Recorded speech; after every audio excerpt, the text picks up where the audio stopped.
그리고 그때 박정희 대통령과 공모했다는 게 아들에 의해서 나중에 자서전에서 밝혀졌죠. 네, 이맹희 씨가 그런 네. 사실을 밝혔죠. 대통령과 삼성 회장이 공모하여 밀수했어요, 그때. 하지만 구속되지 않았죠. 그러니까 이 삼성 일가의 법적 단죄는 최소한 50년 전에 이루어져야 했던 게 반세기 동안 지연됐던 겁니다. 예, 반세기 동안 지연됐던 정의였기 때문에 50년 전에 축하 공연을 저희가 들려드렸습니다. 김 시스터스에게 감사드리고요. 네. 그리고 혹시 저고리 시스터스에서 자세히 아시는 분들이 있으면 저한테 이 논란을 끝낼 수 있도록 정보 부탁드립니다. 네. 저고리 시스터스. 이 이름을 가진 그룹이 다시 나와야 된다고 봅니다, 저는. 자,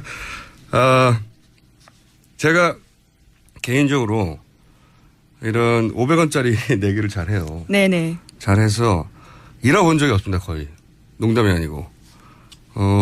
예를 들어서 MBC 나는 가수다 방송 크게 화제가 됐을 때 1등 맞추는 거 가지고 화제가 많이 됐잖아요. 네. 제가 그때 윤도현 씨 방송에 나가고 있었는데 딱 한 번을 제외하고 다 맞췄어요, 1등을. 그러셨어요? 네. 예, 예.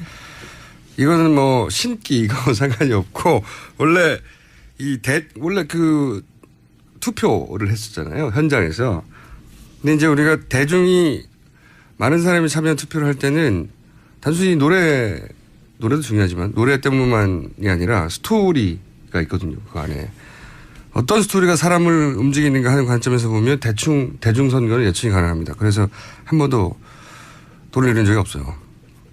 750원을 이런 참담한 마음을.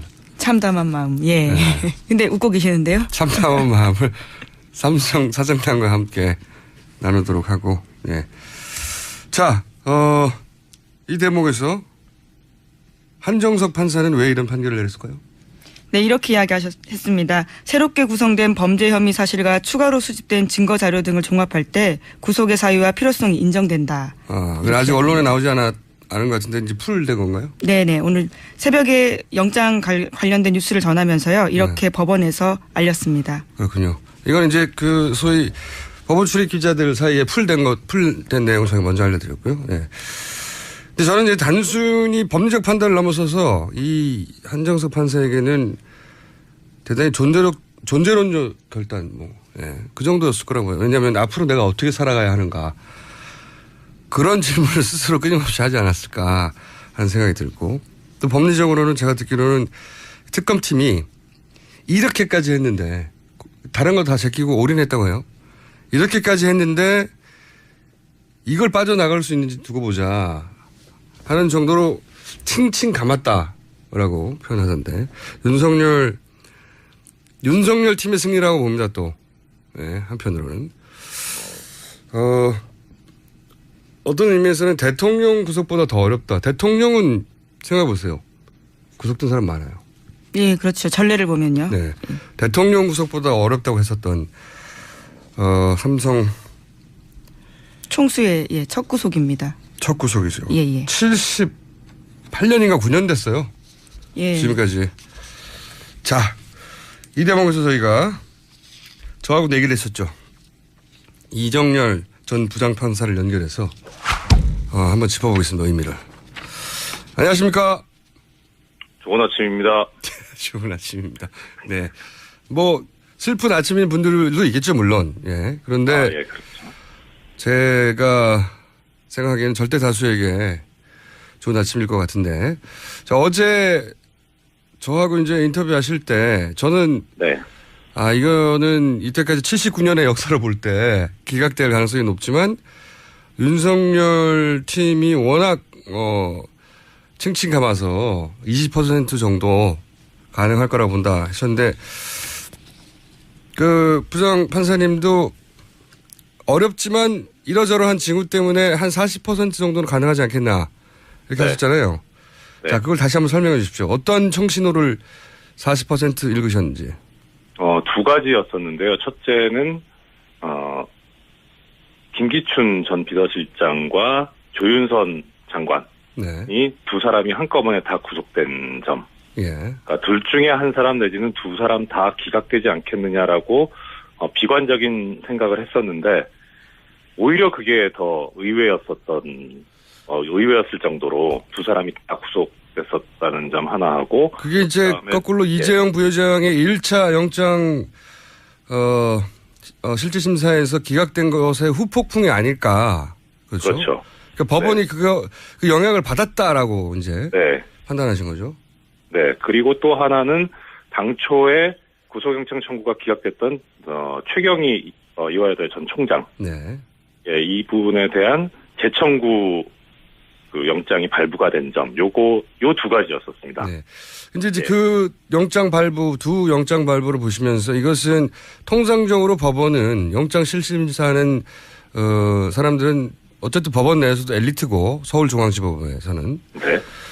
그분들이 자존심도 강하고 해서 본인들이 내렸던 결정에 대해서 뒤집는 경우가 잘 없고 더군다나 이렇게 큰 사건일 경우에는 한 사람의 이름은 나오지만 세 사람이 미리 얘기하기 때문에 그렇죠. 예, 이미 다 얘기됐던 걸 다시 뒤진다는 건 자기 자존심도 허락하지 않는 일이다.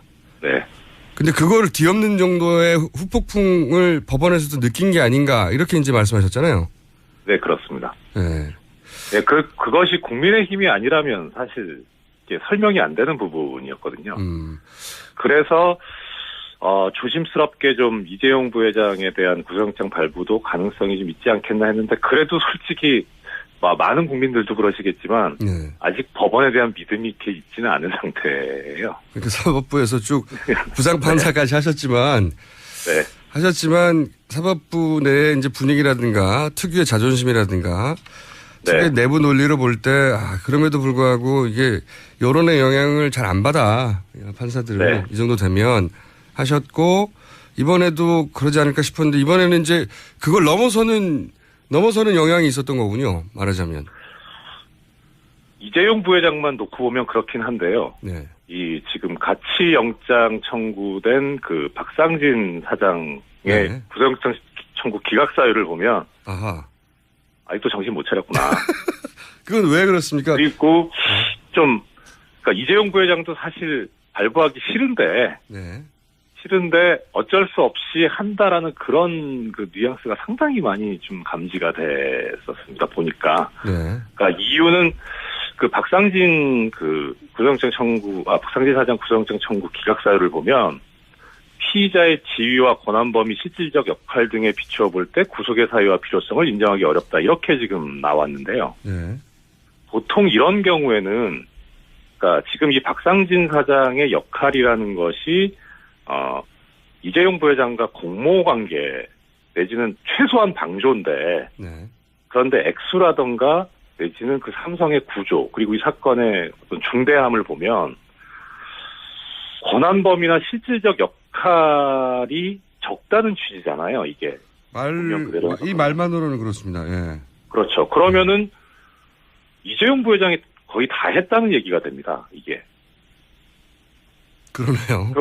그렇게 해석하면. 그러면은, 그렇게 보면, 이 사건에서 이재용 부회장은 엄벌을 면할 수가 없다는 식으로 해석이 되기는 한데, 그거는 뭐 긍정적인 신호인데, 이 삼성의 구조라든가, 그간의 일련의 이 과정들을 보면, 이 박상진 사장이 단지 하수인일 뿐이냐, 아무 어떤 의사결정에 영향을 미치지 못하고, 그냥 시키는 대로 하는 사람이냐, 그건 아닐 거거든요.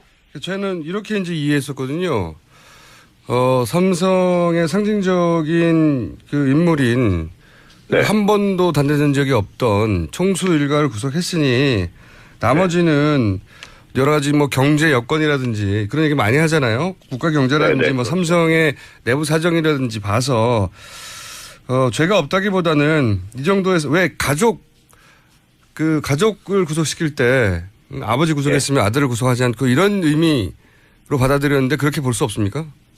그러니까 그것이 바로 정신 못 차렸다는 그렇군요. 생각입니다. 그러니까 그게 그렇게 보게 되면 그러니까 지금 뭐 어제도 그렇고 계속 이제 최동욱 전 총장님 인터뷰도 나오고 했었는데 이 박상진 사장뿐만 아니라 그 외에 뭐 최지성 부회장, 장충기 미래전략실 차장이라든가 황성수 팀장 전무 이런 그 외에 이제 입건된 삼성 수뇌부들이 있는데 최고위급들이 총동원됐죠, 사실 이 일에. 그렇죠. 예. 네. 그러면은 특히 예를 들어 지금 우리가 가장 분노하고 있는 게 이 국민의 노후 보장이 좀 담보되어 있는 국민연금을 가지고 네. 피해를 입혔다는 거잖아요. 네.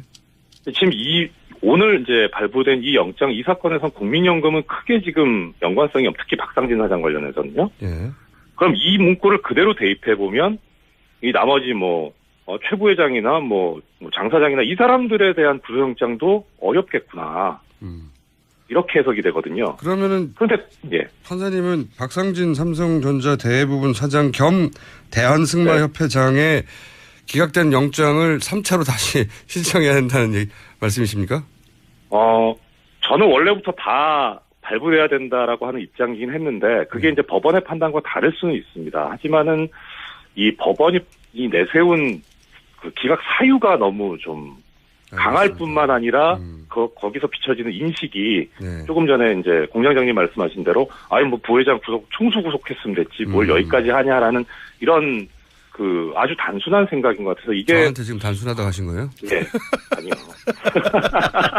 하여튼 그런 논리 정도로 법원이 풀어준다는 게 말이 안 된다. 이 엄중한 사안에 대해서. 그렇죠. 그러니까 아직 지금 국민의 목소리가 무엇이고 생각이 무엇인지에 대해서 제대로 파악을 못하고 있을 뿐만 아니라 오히려 전에 그 1차 이재용 부회장 영장 기각했었던 거에서 나온 자존심. 그러니까 이걸 어떻게 엎어야 되는데 어떻게 없는 명분을 어디서 찾을 것이냐 했을 때 그것이 박상진 사장 영장 기각 사유에 나온 게 아닌가. 저는 그렇게 해석이 됩니다. 알겠습니다. 냉정하게 보자면 아직도 절반에 이르지 못한 정의다 이렇게 보시는 거군요. 네, 아직 멀었습니다. 아직 멀었다. 갈 길이 멀다. 네.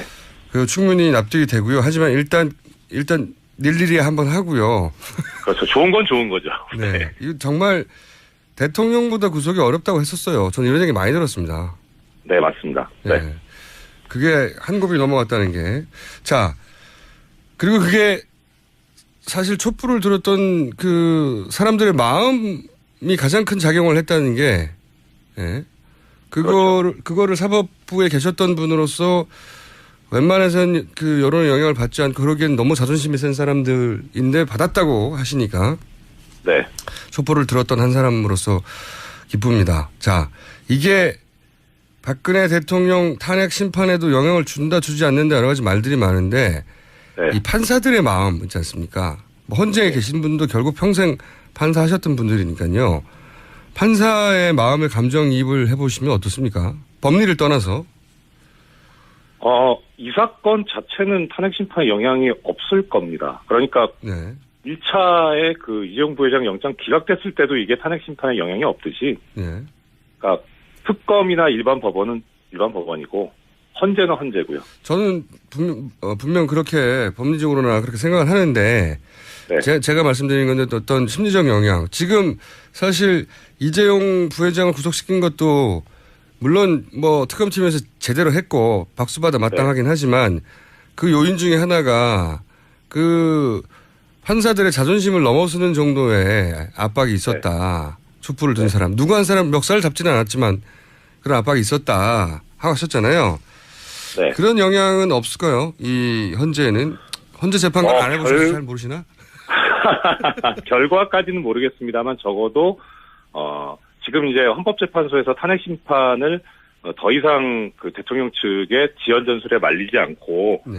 신속하고 엄정하게 처리하겠다는 뜻을 표명을 했지 않습니까? 네. 그 의지에는 좀 탄력을 받고 어떤 동력이 될 수는 있을 거로는 생각하는데 결과에 영향을 미치는 저는 결과는 어차피 8대 0으로 인용이라고 생각하고 있거든요.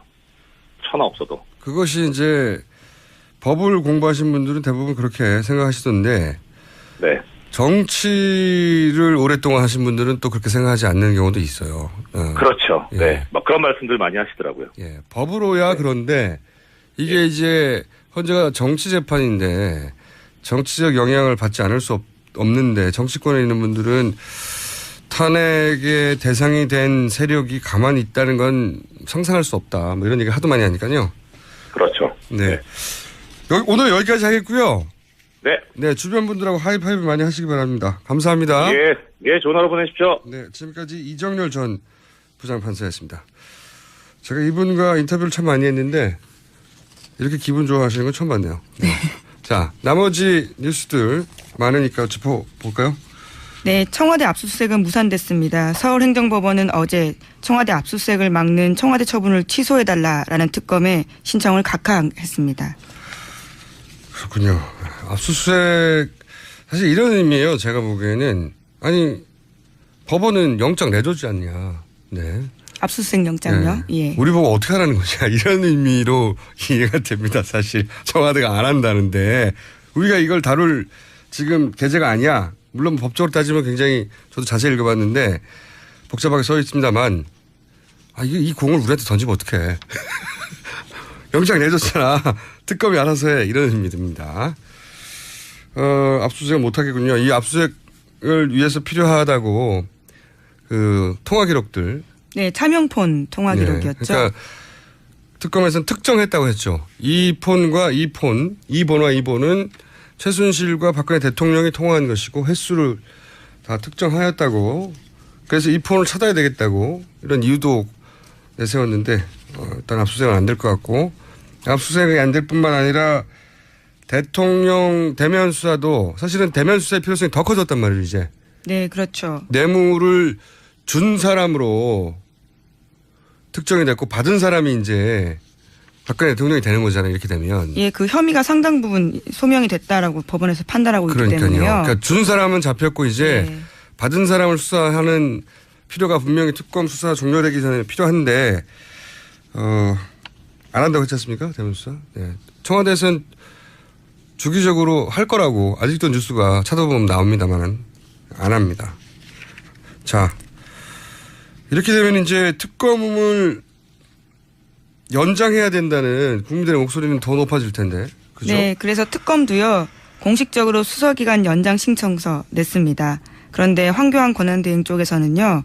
그런 것들을 받긴 했지만 아직까지 현 시점에서는 구체적인 답변을 내놓기는 힘들다라고 말하고 있습니다. 이게 언론도 이게 그 포인트를 바꿔야 돼요. 왜냐하면 애초에 이 특검의 법안을 여야가 합의할 때 처음부터 100일을 냈거든요.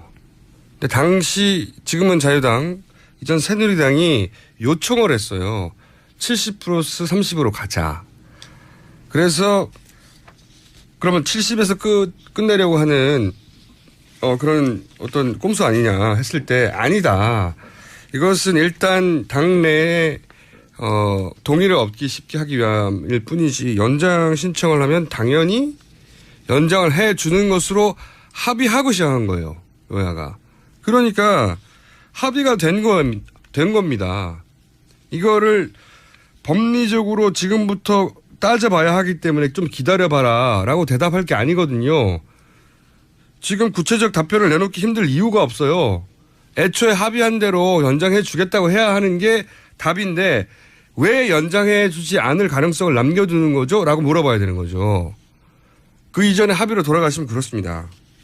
그 기자분들도 질문을 할 때 왜 안 될 수도 있는 가능성이 있는 것처럼 얘기하는 거죠? 원래 합의했는데 이렇게 물어봐야 되는 겁니다. 안 해줄 것 같죠? 이러는 거 보면. 야, 특검 저는 이제 아침에 뉴스를 보다가 이 특검은 1년간 가야 되겠다. 이 특검에게 1년을 맡기면 오랫동안 해결하기 힘들었던 문제들 근본적으로 해결될 수 있겠다고 생각했는데 1년이 아니라 30일도 안 해줄 것 같은 상황이긴 합니다. 이걸 어떻게 풀어낼지 야권에서는. 다음 뉴스는요? 네, 어제 헌법재판소가 탄핵 심판 변론을 2월 24일에 끝내겠다 이렇게 밝혔습니다. 알겠습니다. 그러니까요 3월 둘째 주까지 선고가 나올 것으로 보입니다. 자, 그건 또 두고 보기로 하고요. 시간이 많이 됐고 그래서 제목 정도 몇 가지 짚어볼까요? 네, 말레이 경찰이 어제 밝힌 내용인데요. 김정남 암살에 가담한 6명이 특정 국가의 정보기관에 소속된 공작원은 아닌 것으로 보인다고 이야기했습니다. 제가 사실은 첫날부터 얘기했지 않습니까? 네. 이거 우리 국정원에서는 그리고 TV조선에서는 단정하고 일본의 북한의 공작원이다라고 했는데 국적도 밝혀지고 있고 너무 이상하고 부자연스럽다. 무슨 택시를 타고 도망가냐. 훈련된 게다가 훈련된 스파이들이 얼굴을 다 드러내놓고 네, CCTV에 상당 부분 다시 돌아오고 그래서 그런 얘기도 했었어요. 제가 이 사람들은 상대가 김정남이었는 것도 몰랐을 수 있고 그리고 이 사람들은 고용된 사람인 것 같고 그 고용주들이 누군지 밝혀도 또 한 번 쿠션을 먹고 그 뒤에 그 소위 이 두 번째 고용주들 있을 수 있다 이렇게 생각이 들어요. 저는 이 사건이 명명백백하게 밝혀질 가능성은 대단히 낮다고 보고요. 예. 여하간 첫날 TV조선과 그 다음날 아침에 국정원이 했던 여러 가지 정보 보고들 또 특종들은 말이 안 되는 걸로 지금 밝혀지고 있습니다. 그렇다고 가장 뒤에 북한이 없다는 얘기가 아니라 그런 단정이 아니라 애초 TV조선과 그리고 우리 정보당국이 그리고 언론들이 호들갑 떤 것과는 거리가 멀게 지금 그림이 그려지고 있습니다. 예. 나오자마자 독침 암살 북한 공작원 막 떠들어댔습니다만 자, 이 뉴스는 저희가 계속 다뤄가긴 하겠지만 사실은 우리 전 국민이 주목할 뉴스는 아닙니다. 현재 가장 1순위로.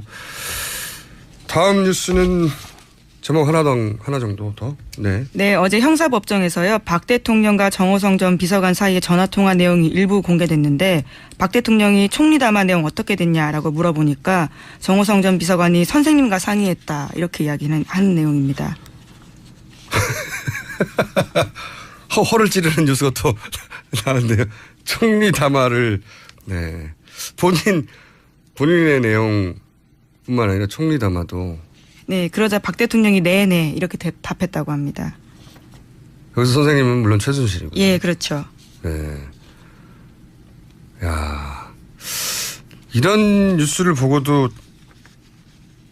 주말에 박 대통령은 아무런 죄가 없다고 성조기와 이런 거 들고 나오시는 분 성조기 하니까 또 생각났네요. 이재용 부회장 영장 실질 심사하는데 들어가는데 성조기 들고 왔어요. 또 그분들이. 예, 법원 앞에서. 이재용 부회장하고 성조기가 무슨 상관입니까 진짜.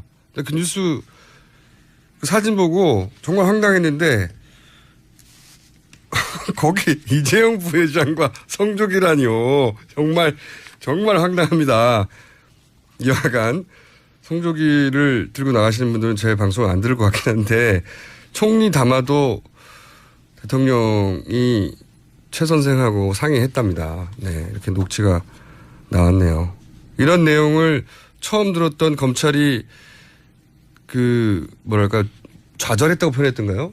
초반에 검찰 수사에. 예, 그런 내용이 나왔었죠. 네, 대통령이 이렇게까지 무능하냐 싶어서 이런 녹취를 처음 들었던 검찰들이 충격을 먹었다고 했는데 지금은 저희도 충격을 안 받습니다.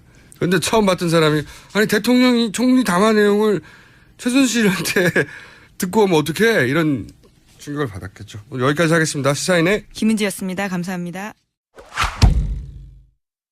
예, 안녕하세요. 하태경입니다. 네, 조용히 하고 계신데 저희가 차단했습니다. 자, 대단하십니다. 네, 하태경 의원이 가짜뉴스 국회 토론을 준비한다는 걸 알고 있는 방송국이 잘 없어요, 의원님. JTBC가 알더라고요. 그래요? 자, 네. 법정 구속이 됐습니다. 이재용 부회장. 예. 일단 이 얘기를 잠깐 해주시죠. 어떻게 평가하십니까? 이게 이제 뇌물죄잖아요. 뇌물죄를 이번에 법원에서 인정을 한 겁니다. 그 의미는. 근데 이제 뇌물죄가 크게 두 가지가 있는데, 삼자 뇌물죄하고 또 이제 최순실 본인 뇌물죄가 있는데요. 이제 어딥니까? 독일에서, 네. 말 사준 거. 네. 말 사준 거는 그게 한 35억 되는데, 그건 이제 최순실 본인에 대한 뇌물죄로 돼 있고, 네. 그 다음에 위르 K스포츠재단, 그 다음에 장시호, 유명한 장시호 동계스포츠재단에 보낸 돈 한 300억 됩니까? 대략. 그거는 이제 삼자 뇌물죄가 돼 있습니다. 네. 삼자 뇌물죄라는 거는 박근혜 대통령도 뇌물과 관련이 있다는 그렇죠. 것이기 때문에 이 부분은 이제 박근혜 대통령 탄핵 사유에 뇌물죄 부분이 들어갈 수 있는 그런 가능성이 아주 높아진 그런 판결이라고 보여집니다. 네, 그러면 이제 당연히 특검 연장이 돼야 되는데 이런 성과를 내고 있는, 그런데 특검 연장을 황교안 대통령 권한 대행이 하지 않을 가능성이 굉장히 높지 않습니까? 지금 상황으로 봐서는. 근데 그거는 이제 본인의 그 대선 출마랑 좀 관련이 있을 것 같아요. 이게 왜냐하면 본인이 이 대선 출마를 하면 네. 특검 연장 거부를 할 것 같고요. 만약에 출마를 안 하면 연장시킬 수도 있다고 봅니다. 왜냐하면 이제 출마를 하게 되는데 특검이 연장이 되면 그 이제 탄핵 이후까지 특검이 계속되는 거거든요. 네. 그렇게 되면 이제 지금 탄핵이 한 3월 초 정도로 예상이 되고, 그럼 특검은 또 한 달이니까 3월 말까지 되는 거 아닙니까? 네. 그러면 이제 그 계속 특검 관련 뉴스가 나와서 황교안 본인에게 불리하다고 생각할 수밖에 없죠. 그래서 황교안 대행의 그 방금 말씀드린 그 대통령 출마 여부와 좀 관련이 있을 것 같고, 그럼에도 불구하고 이번에 특검이 이제 이재용 구속을 시켰기 때문에 네. 연장을 거부하면 굉장히 큰 저항에 부딪힐 것 같습니다.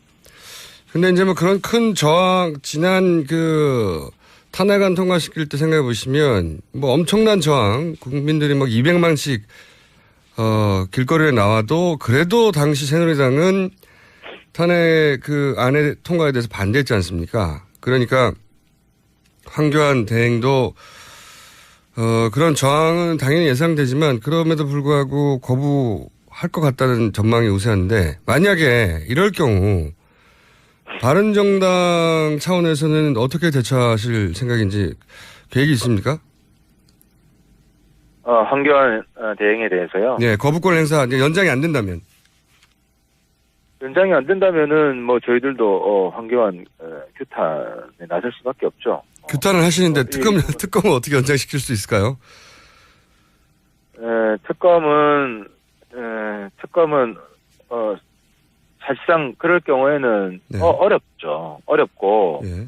그 검찰 그때는 뭐 행정적으로는 그렇습니다. 행정적으로는 예. 검찰에서 다시 이 특별수사본부를 구성하는 수밖에 없지만, 어쨌든 그럴 경우에 황교안 대행이 제2의 박근혜가 될 수가 있는 거죠. 이건 어떻습니까? 물론 지금 정세균 국회의장이 직권상정에 대해서는 굉장히 소극적이고 그 자체를 잘 행사하려고 하지 않는 성향의 분이긴 한데, 여차저차 직권상정이 된다면 바른당 입장에서는 그 연장의 찬성표를 던질 분들이 얼마나 될까요? 100%죠. 연장 자체는. 예, 특검 연장에 대해서 우리 바른당 당론으로 네. 정했습니다. 정했고, 특검 연장을 지금 이제 자유한국당이 반대하는 걸 말씀하시는 거 아니면 국회를 통과하고 나서 황교안 대행이 그거를 수용 안 하는 걸 말씀하시는 거예요? 아니죠. 제 말은 직권상정이라고 하는 이제 좀 비정상적인 절차를 통해서라도 상정되기만 하면 거기서는 이제 찬성표를 바른당은 던질 거라는 거죠. 제가 궁금했던 건 그겁니다. 그러니까 이제 직권상정이 두 가지인데, 네. 사당 사이에 충분히 사전 협의를 하고 했는데도 불구하고 억지로 이 자유한국당이 반대할 경우에는 우리가 국민의 뜻을 따라서 그런 이제 표결에 들어가는 것이고요. 그리고 특검 연장은 직권상정을 하기에는 좀 부자연스러운 게 이미 한번 통과됐잖아요. 통과됐고 이미 통과된 법안을 연장시키는 거예요. 근데 제 말은 뭐냐면 개정안을 내겠죠, 그 경우에는. 네, 그렇죠. 그러니까 완전히 새로운 신법이라고 하기에는 이거는 뭐 그렇게 보기는 어렵기 때문에 직권상정이라는 말도 이렇게 적절하지 않은 것 같고요. 근데 어쨌든 뭐 황교안 대행이 지금 신법 새로운 법 말고 이번에 지금 특검이 30일 연장, 기존 법에서 30일 연장 요청을 했는데 뭐 이게 통과되는 게 저는 제일 바람직하다고 보는 거예요. 안 될 경우에 대해서 여쭤봤는데, 자, 그러면 요 사안은 뭐 직권상정이 될지 안 될지 그거부터 굉장히 어려운 일이라 다시 한번 나중에 여쭤보기로 하고, 자, 가짜뉴스 얘기로 넘어가 보죠. 가짜뉴스를 왜 토론회를 열어야 되겠다고 생각하시는 겁니까? 이거는 우리 사회가 완전히 그 해방 직후에 이념 싸움으로 완전히 두동강 났지 않습니까? 네. 그리고 온갖 더티 플레이들이 있었습니다. 그 해방 직후에는 아시겠지만 이번에 뭐 김정남 암살됐지만 당시에 뭐 김구성장도 뭐 암살되고 네. 그 정도로 뭐 폭력까지 동원되는 그런 시절이었는데 이 가짜 뉴스가 그런 사회를 만들 수가 있습니다. 지금은 아직 폭력 행사까지는 안 갔는데 사실상 말로는 완전히 뭐 서로 전쟁 중이고 근데 이런 사태를 유발한 것이 왜 그러냐면 서로 세뇌가 있어요. 특히 그 맞불 집회하는 쪽에서는 네. 가짜 뉴스가 진실이라고 믿고 거기에 근거해서 지금 행동에 나서고 있는 거거든요. 네네. 이 가짜 뉴스가 가짜다는 것을 계속 폭로하고 그 가짜를 믿는 사람들이 좀 그 마음을 바꾸게 하지 않으면은 대한민국 정말 후진국으로 떨어진다. 이런 절박한 심정이 있어서. 자, 거기까지도 저는 충분히 동의하는데 거기까지는 예. 이 가짜 뉴스가 유포되는 양상을 보면 저도 좀 찾아봤는데 우선 가짜 뉴스가 단순히 뭐 예전에 그 시발단 댓글 알바단처럼 수준 낮은 그런 장난이 아니라 여론 조작이 아니라 기사가 만들어지는 양식을 보면 이거 전문가들인 것 같다는 생각이 들 정도 점점 더 정교해지고 배포되는 것도 보면 막 윤정기 돌려서 몇백만 부씩 돌리는 경우도 있고 이게 누가 지금 이거를 주도하고 있을까요? 어떻게 보십니까? 그러니까 원래 박근혜 대통령 지지자들이 네. 최소한 30% 그죠? 예. 이 정도 있었는데 탄핵 국면 이후에는 이게 많이 떨어졌어요. 떨어지더라도 지금 심정적 지지자들이 한 10% 이상은 있다. 10% 내지 20%가 탄핵 반대하는 측이 있지 않습니까? 네. 그래서 기본적인 자금은 이 신문 광고를 내잖아요. 네. 탄핵 반대 집회를 하면 근데 광고 비용이 예를 들어 500만 원이다. 그러면 네. 지금 모금으로 들어오는 게 한 10배는 된다고 그래요. 모금으로. 예, 5천만 원 이상 들어오는 거죠. 그래서 이런 부분들이 기본적인 자금으로 활용이 돼 있고 물론 뭐 다른 자금은 뭐 제가 정확히 뭐 알지를 못하니까 그리고 여기에 모이는 사람들도 실제로 갈수록 늘어나고 있잖아요. 그러니까 자기 세뇌가 되고 있는 거예요. 그리고 종이로 뿌리는 것보다 더 파급 효과가 큰 게 네. 카톡이나 문자로 맞습니다. 예, 저한테도 지금 뭐 하루에 한 500통 이상 문자가 오는데 네. 그중에 한 절반이 가짜뉴스예요. 이게 저는 굉장히 조직적이라는 생각이 들거든요. 조직적이고 이건 전문가들이 여기 참여했다는 생각이 들어서 아마추어들끼리 만들어내는 게 아니라 이건 누가 뭐랄까요 컨트롤 타워가 있다는 생각이 들어서 제가 여쭤보는 건데 혹시 세뇌를 하는 가짜뉴스를 생산하는 컨트롤 타워가 저도 있는 것 같아요. 그러니까 그렇죠. 그 내용이 예. 굉장히 정교하고 네. 언론 기사 예. 그 양식에 딱 맞고 이거는 맞습니다. 프로가 아니면 할 수 없는 겁니다. 훈련된 사람들이 만드는 초반만 하나도 아니었는데 점점 훈련된 사람들이 여기 참여하고 있다는 생각이 들더라고요. 예, 그렇습니다. 네, 기사를 만들어 본 정도의 훈련된 사람들이다 생각이 드는데 이 컨트롤 타워는 어디라고 보십니까? 이게 일종의 범죄 행위인데. 그렇죠. 범죄죠. 제가 이제 서석구 변호사를 가짜뉴스 제조기라고 제조기. 맨 공격을 했고 네. 그리고 서석구 변호사를 대한변협에 징계를 요청을 했는데요. 네. 이 서석구 변호사가 헌법재판소에서 네. 3가지 가짜뉴스를 퍼뜨렸어요. 그 중에 이제 하나는 노동신문에 속은 거, 하나는 자기가 속아서 퍼뜨렸다고 그랬고 이제 사과를 했고 네. 나머지 2개는 본인이 만들었어요. 근데 이 만드는 곳이 헌법재판소라는 게 굉장히 충격을 받았던 거예요. 그리고 그 변호사가 장소를 말씀하시는 거죠. 만들었다는 표현은 헌재 재판정에서 그런 말을 했다는 거죠. 아니, 예, 헌법재판소장에서 네. 그 가짜 뉴스를 진짜인 것처럼 네. 말을 했다는 거죠. 그래서 네. 거기에 충격을 받았는데 그 내용을 보면 예를 들어서 버스차가 이번 집회에서 50대가 파손이 되고 뭐 경찰이 110몇 명이 다쳤다. 그런 말도 했습니까? 그 말을 했어요. 그 말을 하고 나서 온통 이번 촛불 집회가 폭력 집회다. 그래서 파손된 버스 사진들이 막 유포됐거든요. 어허. 그래서 제가 확인해 보니까 이게 요번 집회가 아니라 2015년 집회에 있었던 일이에요. 근데 2015년 집회라는 걸 딱 특정하지 않고 네. 그 집회를 해요. 근데 그 집회가 앞에 맥락을 보면은 이번에 촛불 집회예요. 뭐 단두대도 있고 뭐 한 이석기 석방하라고 한 그 집회가 요번 집회거든요. 그러니까 촛불 집회가 폭력 집회라고 많은 사람들이 알고 있어요. 특히 그 맞불 집회 나오는 사람. 아, 이거는 말씀을 듣고 보니까 의도적이라는 생각이 확 드네요. 그렇죠. 이런 거를 그래서 서석구 변호사 그 발언이 나오고 나서 이 가짜 뉴스가 엄청나게 퍼진 거예요. 왜냐 헌법재판소에서 이런 얘기가 있었으니까 사람들이 신뢰가 가지 않습니까? 그죠. 헌재 재판소고 그리고 변호사인데 법정에서 이런 발언을 했는데 그걸 따서 뉴스로 가짜로 만들고 그걸 퍼뜨리고 하는 메커니즘이 돌아가고 있는 거네요. 지금 보니까. 그렇습니다. 그리고 또 한 가지 사례가 좀 전에 말씀하셨죠. 헌법재판소장이 탄핵 소추 절차는 위헌이다. 이런 네. 말을 했다.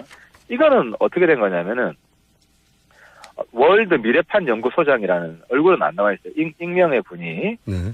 헌재 소장 사진을 바탕에 깔고 예. 유튜브에 자기 그 방송을 만들었어요. 근데 거기에 헌재 소장 사진을 깔고 그 만든 사람은 헌재 소장이라고 안 하고 어떤 사람이 탄핵 소추 절차는 위헌이다라고 발언하는 걸 소개를 합니다. 근데 헌재 소장 말이 아닌데 헌재 소장 사진을 거기 깔아요. 굉장히 교묘하네요. 그러니까 그걸 보는 사람 입장에서 헌재 소장이 저런 말을 했구나라는 착각이 들게끔 유도를 한 거죠.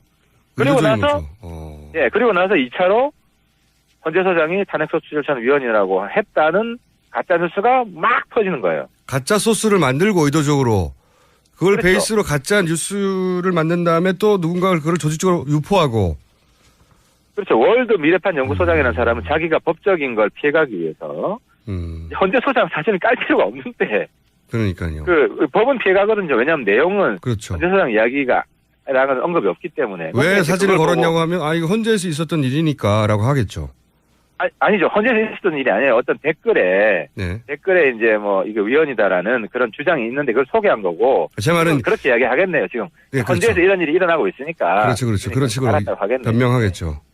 그렇죠. 법적 검토를 한 다음에 법적으로 피해갈 수 있는 만큼만 하고 그걸 소스로 다시 퍼뜨리고 이런 거네요. 지금까지는 분명하게 그런 방식으로 되고 있는 거예요. 근데 이게 퍼져나가는 정도나 뉴스가 만들어진 정도나 혹은 그 전문성으로 볼 때 컨트롤 타워 없이는 안 될 것 같아요. 정말로. 예, 그렇습니다. 이거 어디라고 생각하십니까? 그래서 이 부분은 가짜뉴스 진원지. 그래서 제가 요거 하나 있고 또 황당한 게 박영수 특검. 성추행 범죄자다. 네네. 하는 것도 이제 가짜뉴스고 이거는 이제 윤리적으로 파탄시키기 위해서 특검을. 그런 거죠. 지금 하고 있는데 그래서 저는 박영수 특검도 그렇고 박한철 소장 두 분이 이걸 명예훼손으로 고발해 줬으면 좋겠어요. 조사를 하게 경찰이.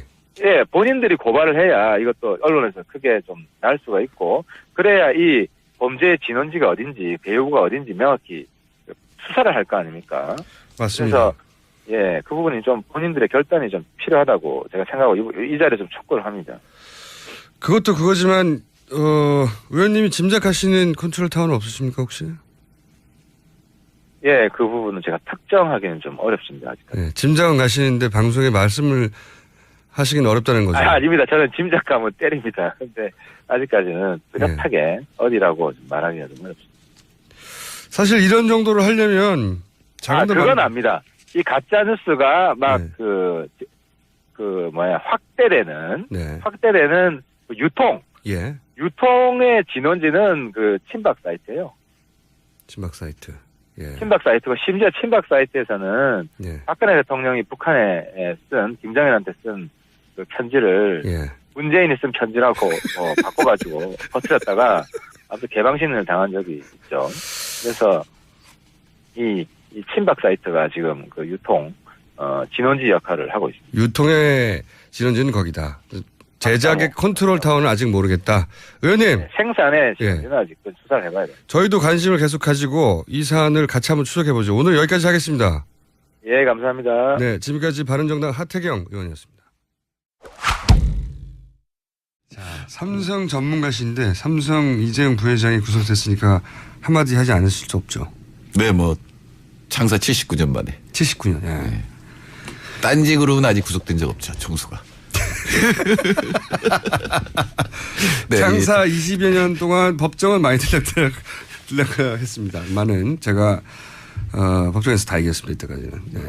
네. 불패의 피의자. 네. 네, 딴지 총수도 구속될 수 있다는 사실을 보여줬죠. 한국 1위가 구속이 됐기 때문에. 네. 79년이니까 전 아직 59년 남았어요. 네. 이 정도면은 진짜로 대통령보다 구속시키기 어렵다. 삼성은 이런 네, 그렇죠. 항상 그 법원에서 경제를 걱정해서 구속시킬 수 없다라고 국가 경제를 예. 네, 아마 이번에 증명될 거예요. 구속돼도 아무 문제 없다는 게 증명될 거예요. 다른 재벌들 회장들이 구속되고 나서 아무 문제가 없었다는 게 사실 여러 차례 지속적으로 입증됐음에도 불구하고 삼성만은 그 논리가 통했는데 이번에는 드디어 네. 저 특검에 저는 박수를 보냅니다. 정말. 네. 네. 이거는 특검의 승리이기도 하고 사실 촛불의 승리이기도 하다고 그 사법부의 분위기를 아는 분들이 얘기를 많이 하더라고요. 그렇죠. 촛불이 없었으면 네. 삼성 총수가 구속될 일은 없었겠죠. 이건 확실하죠. 누가 생각을 하더라도 확실하죠. 네. 사법부 엘리트 뭐 어느 집단 엘리트도 마찬가지지만 자존심이 워낙 강하고 네. 자신이 법에 대해서 가장 잘 아는데 자신이 법리적으로 이렇게 판단했는데 잘 법도 모르는 사람들이 떠드는 거 신경 안 쓴다고 하더라고요. 네네. 법 조문에 따라서 판단했다고 본인들은 항상 주장을 하고 실제로 그렇게 생각할 거예요. 네. 근데 뭐 이번에는 촛불 민심이라는 게 워낙 크니까. 그게 이제 그 자존심, 그러니까 법원을 넘어가서 그 자존심을 넘어서서 아 이것이 나의 인생 전체에 미칠 영향에 대해서 그렇게보다는 사실 네. 법이라고 하는 것도 결국은 사회 전체를 반영하는 거잖아요. 그러니까 뭐 당연한 그렇다더라도 판결이라고 저는 보여집니다. 존재론적 네, 예. 고민을 했을 겁니다. 앞으로 나는 이 판결 이후 어떻게 살아야 하는가 그런 고민을 하지 않았을까. 자, 저희 작가들이 이걸 꼭 물어보라고 하더라고요. 저는 왜 이걸 물어보라고 했는지 몰랐는데 최근에 이제 자유한국당 대선 후보 영입 1호 아마도 임명진 위원장이 깜짝 놀랄 후보라고 했던 게 이분이 아닌가 싶은데 김진 전 중앙일보 논설위원 영입에 대해서 꼭 물어보라고 하던데 왜 물어보라고 하는 거죠? 예, 제 이름을 네이버에 검색 엔진에 치면 김진 논설위원도 같이 나와요. 왜 이제 대통령 후보죠. 왜 연관 검색을 이게 몇 번 그 토론회에서 만났는데 TV 토론회에서 네. 근데 뭐 이제 저를 지지하는 쪽에서 볼 때는 네. 완벽하게 이렇게 뭐랄까 제압했다 뭐 이런 걸로 나오는데 뭐 이런 겁니다. 가령 좀 과한 주장을 많이 하시는데 예를 들어서 그러니까 노동당 쪽에서 누구죠 우리 대통령 후보로 나와서 네. 박정희 대통령 이정희 후보가 노동당이 아니고 통합진보당. 네, 통합진보당일 때 이정희 후보가 이제 삼성 노동자 얘기를 했거든요. 백혈병으로 죽은. 네. 사실 삼성의 가장 큰 문제 중에 하나가 그 삼성 백혈병 얘기거든요. 네네네. 근데 그 얘기를 한 명 죽은 거 가지고 왜 그러느냐. 네. 그때 이미 59명 죽었고 사실은 네. 박사 과정에서 제 전공이 반도체 산업이었거든요. 아, 그러셨군요. 예, 반도체 산업이 굉장히 위험한 산업이거든요. 이게 뭐냐면 합선이 안 일어나기 위해서 화학물질을 계속 써야 돼요. 아하. 그래서 IBM이 이미 80년대 문제가 됐던 건데 그런 걸 모르면서 이제 반도체 산업이 깨끗한 산업이라고 생각하니까 뭐 그런 거에 대한 지적을 한 걸 가지고 이제 정태인 측은 김질이 나오죠. 아, 인수분해를 시켜주셨구나. 예, 예. 뭐 저번에 지난주에 김어준 총수도 왜 누구 한 명 인수분해 시켰잖아요. 뭐 그런 얘기입니다. 인수분해를 시켜주셔가지고 검색 그렇군요. 저는 이제 그런 생각도 또 들어요. 그 삼성 이재용 부회장 구속시킨 게 촛불의 힘인데 더 근본적으로 들어가면 딱 한 사람만 뽑아라. 공이 어디에 있는가. 79년 삼성 역사를 철벽방어를 무너뜨린 당사자가 누구냐. 최순실이라고 합니다. 철벽 방어해 왔는데 거기에 철벽 방어로는 그 철벽 방어로도 안 되는 제가 구멍을. 여태까지 출연하면서 김어준 총수가 제일 기분 좋은 것 같아요. 이제 오늘이. 너무 좋아가지고 말을 못해. 저는 이제 축하 공연도 내보냈고. 예. 50년간 사실 맞아요. 50년간 지연된 정이죠. 네, 지연된 정입니다. 이재용 부회장에 대해서 은근한 라이벌 의식이 있었어요? 아닙니다. 네, 나이대가 같긴 하지만. 예. 제가 훨씬 낫다고 생각하기 때문에 라이벌 의식은 없고요. 자, 오늘 주제는 뭡니까? 오늘은 환율 조작국, 한국이 환율 조작국으로 지정될 가능성이 굉장히 높아졌죠. 이게 처음에는 트럼프가 중국과 일본을 환율 조작국으로 지정할 거라는 식의 뉴스가 나왔었어요. 한 달 전쯤에는. 네. 그렇죠. 근데 이게 우리나라에 지금 불이 떨어지는 겁니까? 네, 저는 중국을 대상으로 물론 얘기를 한 건데 함부로 중국은 지정하기 어렵고 실제로 중국을 환율 조작국으로 지정하면 중국이 보복을 할 거거든요. 네. 한국은 얌전할 가능성이 높지만 중국 보복을 할 거 그러면 미국이 더 타격이 클 가능성이 높아요. 물론 중국의 의존도가 더 높기 때문에 중국이 경제적으로는 더 타격이 심하지만 그러니까 스티글리츠 같은 그 사람은 그러나 누가 더 내성이 있느냐 누가 더 견딜 거냐. 그렇죠. 중국이 잘 견딜 거다. 중국은 중앙에서 네. 버티라고 하면 버티잖아요. 그냥. 그렇죠. 보조금을 줄 수도 있고 기업들한테. 네. 그리고 또 소비자들이 문제가 있거든요. 미국 소비자들이 가만히 안 있을 겁니다. 그러니까 우리도 이렇게 보면 전자기기는 전부 사실은 메이드 인 차이나거든요. 그렇죠. 그거의 관세가 높아지고 이렇게 되면 아마 소비자들이 견디지 못할 거다. 그러니까 이제 만만한 나라들이 있는데 그게 한국하고 대만이고 사실은 대만이 더 지정이 될 가능성이 높아요. 이따 얘기하겠습니다만 기준 3개가 다 걸리거든요. 근데 대만은 중국을 지금 견제해야 되는 게 미국의 외교 정책이 가장 중요한 거기 때문에 대만을 건드리지는 않을 거다. 그럼 어쨌든 대만과 중국은 물론 요즘 굉장히 사이가 좋아졌긴 하지만 어떤 양안 사이에 갈등이 분명히 있으니까. 원 차이나 펄러시라는 게 있잖아요. 그게 네. 있는데 트럼프가 어길 것 같았는데 결국은 인정했잖아요. 네. 중국에도 인정했는데 그렇다고 해서 대만을 괴롭히지는 않을 거라고요. 그러니까 그럼 남은 나라가 어디냐? 한국이다 이렇게 되는 거죠. 한국은 만만하게 생각할 것 같아요 벌써. 왜냐하면은 압력을 넣기 전부터 우리 잘할게요 하고 네, 더 많이 사드릴게 했잖아요. 지금 더구나 일본이 그런 방식을 취하고 있기 때문에 이 아이가 한국은 하면 바로 이익을 얻을 수 있다라고 생각을 하고 네. 있겠죠. 그러니까 만만하게 보이면 안 됩니다 사실은. 이미 만만하게 많이 보였어요. 트럼프 행정부 들어서기 전부터 들어선 직후 다 원하시는 대로 미리 해드릴게요. 이 포지션이지 않습니까? 그렇죠. 예. 근데 이제 정권이 바뀔 거잖아요. 그래서 이 바뀌는 정권이 어떤 태도를 취하느냐 굉장히 중요한 거고 그리고 우리 촛불 시민들도 그 어떤 태도를 취할 거냐에 대해서 논의를 하고 요구를 해야 되죠. 지금 법원도 그러는데 정부는 당연히 더 눈치를 보거든요. 자, 환율 조작국 얘기를 짧게 하긴 했었어요. 그때 3가지 기준이 이제 무역 흑자가 많이 나고 그다음에 자기들끼리는 경선 흑자 나고 네. 그러면서 외환 시장에 개입하고 있는 거 아니냐. 이 3가지 요건이 충족되면 대상이 될 수 있다. 근데 우리는 다 걸린다고 하셨고. 아니요. 2개가 걸리죠. 앞에 2개. 경상 흑자가 안 무역 되는군요. 흑자는 302억 달러니까 200억 달러 기준을 넘었고 네. 그다음에 경상 흑자는 우리나라 거의 8%예요. 그것도 3% 기준 넘었고 다만 외환시장에 대해서 일방적이고 지속적인 개입을 했느냐 이거는 증거도 없고 사실 아닙니다. 우리나라는 원화가 절하되는 걸 막고 있는 거지 절상되는 걸 막고 있는 게 아니거든요. 그것도 개입이라고 보지 않을까요 근데? 아니요. 한 방향이라고 지정이 돼 있기 때문에 절하시키려고 노력했다.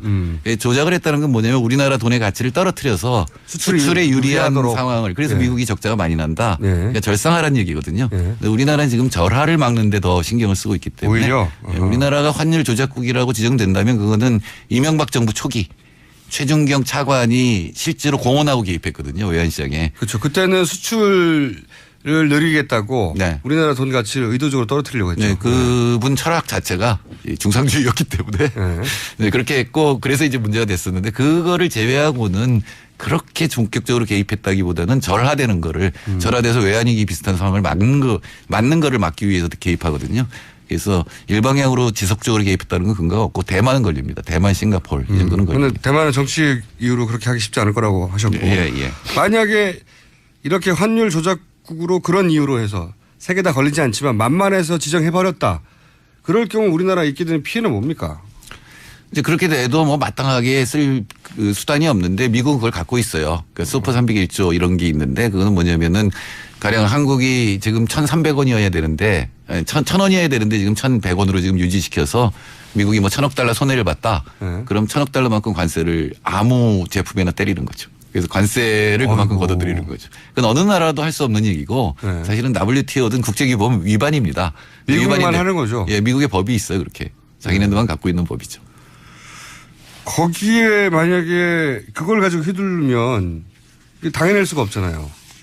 예, 관세를 맞는 거죠. 예. 네. 당해낼 수가 없는데 이제 그걸 때리기 전에 뭔가 요구할 거 아닙니까? 예, 1년 동안 네. 그 환율을 조정하고 그리고 미국에 대한 무역 수지 흑자를 줄여라라고 요구를 하죠.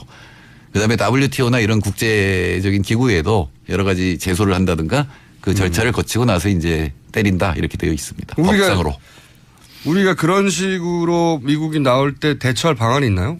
근데 사실이 아니거든요. 지금 환율을 조작하고 있는 게 아니고 이게 환율이라는 게 결국은 달러하고 원화의 교환 비율이잖아요. 그래서 이게 굉장히 큰 영향을 미치는데 그거를 지금 외환시장의 규모로 볼 때 한국 정부가 그렇게 막 조작을 하거나 이럴 수 있는 능력이 사실은 없어요. 사실이 아니라는 걸 호소하는 것만으로 안 되잖아요. 그러니까 국제적으로 그럼 공동 대응을 해야죠. 지금 미국의 목표는 한국, 일본, 중국, 그러니까 동아시아의 생산 시스템이거든요. 사실은 한국에 흑자를 낸다기보다는 동아시아 제조 삼국이 삼국뿐만 아니라 동남아까지 넣어가지고 이 생산 시스템이 굉장히 강한 거예요 지금. 그러니까 무슨 나프타 유럽이라든가 미국 쪽의 생산 시스템보다 훨씬 강하기 때문에 흑자가 나는 거거든요. 그러니까 그 나라들이 공동 대응을 할 수가 있죠.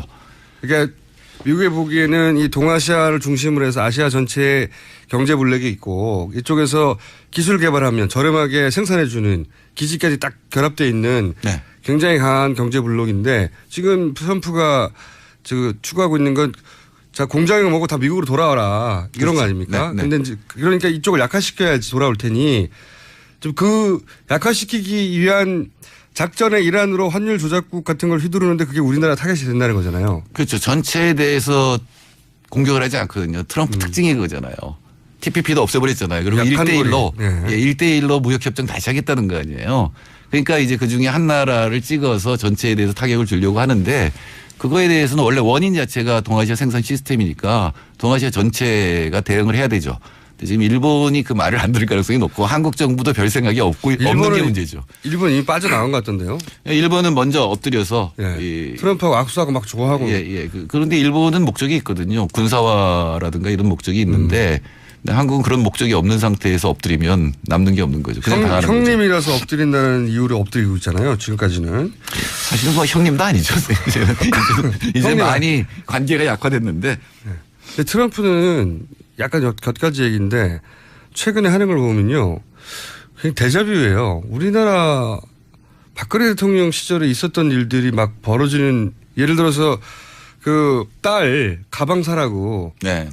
그 트럼프의 고문이 백악관에서 공식적으로 인터뷰하다가 얘기를 하질 않나. 그리고 이제 러시아와의 관계가 최근에 굉장히 이상한 뉴스인데 우리는 전통적으로 미국과 러시아가 소련 시절부터 이 굉장한 라이벌인데 서로 적성국이고 서로. 그런데 트럼프 캠프 내에서 고위인사들이 러시아와 통화를 했고 서로 선거 기간 동안 뭔가 약속도 하고 이런 게 있었다. 이런 정보가 유출이 됐어요. 그러니까 그러면 러시아하고 그런 적성국이죠. 만약 미국 국민들 머릿속에는 러시아하고 그런 거래가 의심되는 정황이 폭로되면 무슨 거래를 한 거야 라고 이제 따져야 되는데 트럼프는 자기 개인 트위터에다가 이것이 어떻게 유출되는 것이냐 이게 문제다. 정윤회 사건하고 똑같아요. 똑같네요. 그리고 7시간을 밝히라고 하는데 7시간은 사생활이다 이렇게 나오죠. 그러니까 데자뷰 이 양반 탄핵되겠는데 이런 생각이 들긴 그러지 하는데. 않아도 미국에서 지금 탄핵을 해야 된다. 벌써 나와요. 좀 어렵긴 하죠. 첫 해 탄핵한다는 거죠. 첫 해 6개월도 안 지났는데. 사실은 이명박 대통령이 우리가 첫 해 탄핵 얘기가 나왔었죠. 쇠고기 촛불 때. 때문에. 그러나 이게 너무 멀어서 첫 해는 어렵겠죠. 첫 해는 어렵겠지만 데자뷰 그러니까 거의 우리나라에서 나왔던 뉴스 비슷한 속성의 뉴스가 나오길래 이거 우리나라에 와서 배워야 된다. 야. 아마 미국 민주당 쪽에서 미국 국민들은 많이 참고할 거예요. 한국 촛불을. 그래서 우리 국민들이 어려운 영어 단어 알잖아. 임피치먼트라고 탄핵이라고 하는 어려운 영어 단어도 알고 그렇죠. 자 그래서 우리가 그러면 할 수 있는 항의 수단이 어떤 게 있습니까? 어떻게 해야 되는 겁니까? 제일 중요한 거는 중국하고 공동 대응을 하는 거죠. 일본도 가능하면 같이 설득을 하고 그리고 대만, 싱가포르 이게 다 지금 문제가 되거든요. 사실 대만, 싱가포르는 세 가지 다 걸려요. 그러니까 그런 동남아 쪽 국가들 그리고 중국, 일본이 이 문제에 대해서 어떻게 공동 대응할 건지 WTO 제소도 있지만 같이 뭐 외교부 장관이 모여서 또는 통상부 장관들이 모여서 어떻게 할 것인지를 논의를 하는 것만 해도 중요하거든요. 리더십 진짜 필요한 일이네요. 그렇죠. 지금 우리나라는 굉장한 외교적 능력이 필요한 상태입니다. 중국하고 미국 사이에 끼어 있잖아요. 중국하고 미국이 지금 여기서 붙잖아요. 그런데 어떤 태도를 취하고 두 나라를 어떻게 화해시키고 우리나라 또 같은 처지에 있는 나라들의 이익을 어떻게 도모할 것이냐라고 하는 굉장히 중요한 거 이거는 정말 굉장한 외교적 수완 이런 것들이 필요한데 그러니까요. 뭐 지금 박근혜 정부에는 없는 건 확실한데 그건 확실한데 다음 정부는 있느냐. 다음 정부 누구에게 이런 걸 기대할 수 있는가. 네. 그러니까 이 미국을 어떻게 상대할 것인가, 경제적으로 군사적으로 하는 자기 철학이 분명한 후보가 꼭 필요하겠네요. 그렇죠. 예. 근데 이제 어제 뉴스에 문재인 후보가 김현종 씨를 영입했다는 이제 기사가 났는데 네. 이 김현종 씨가 한미 FTA 추진한 사람이거든요. 그렇죠. 예, 네. 머릿속까지 미국 사람인 이런 사람인데 과연 물론 그 사람 한 사람만 있는 건 아닐 테지만 걱정이 되는 예, 거죠. 걱정되는 거죠. 예. 네. 그러니까 또 하나는 이제 국제 룰을 좀 바꿀 필요도 있어요. 그러니까 처음에 WTO 전에 이 가트를 만들 때 케인즈가 흑자국에게도 벌금을 물리는 제안을 했었거든요. 왜 그래요?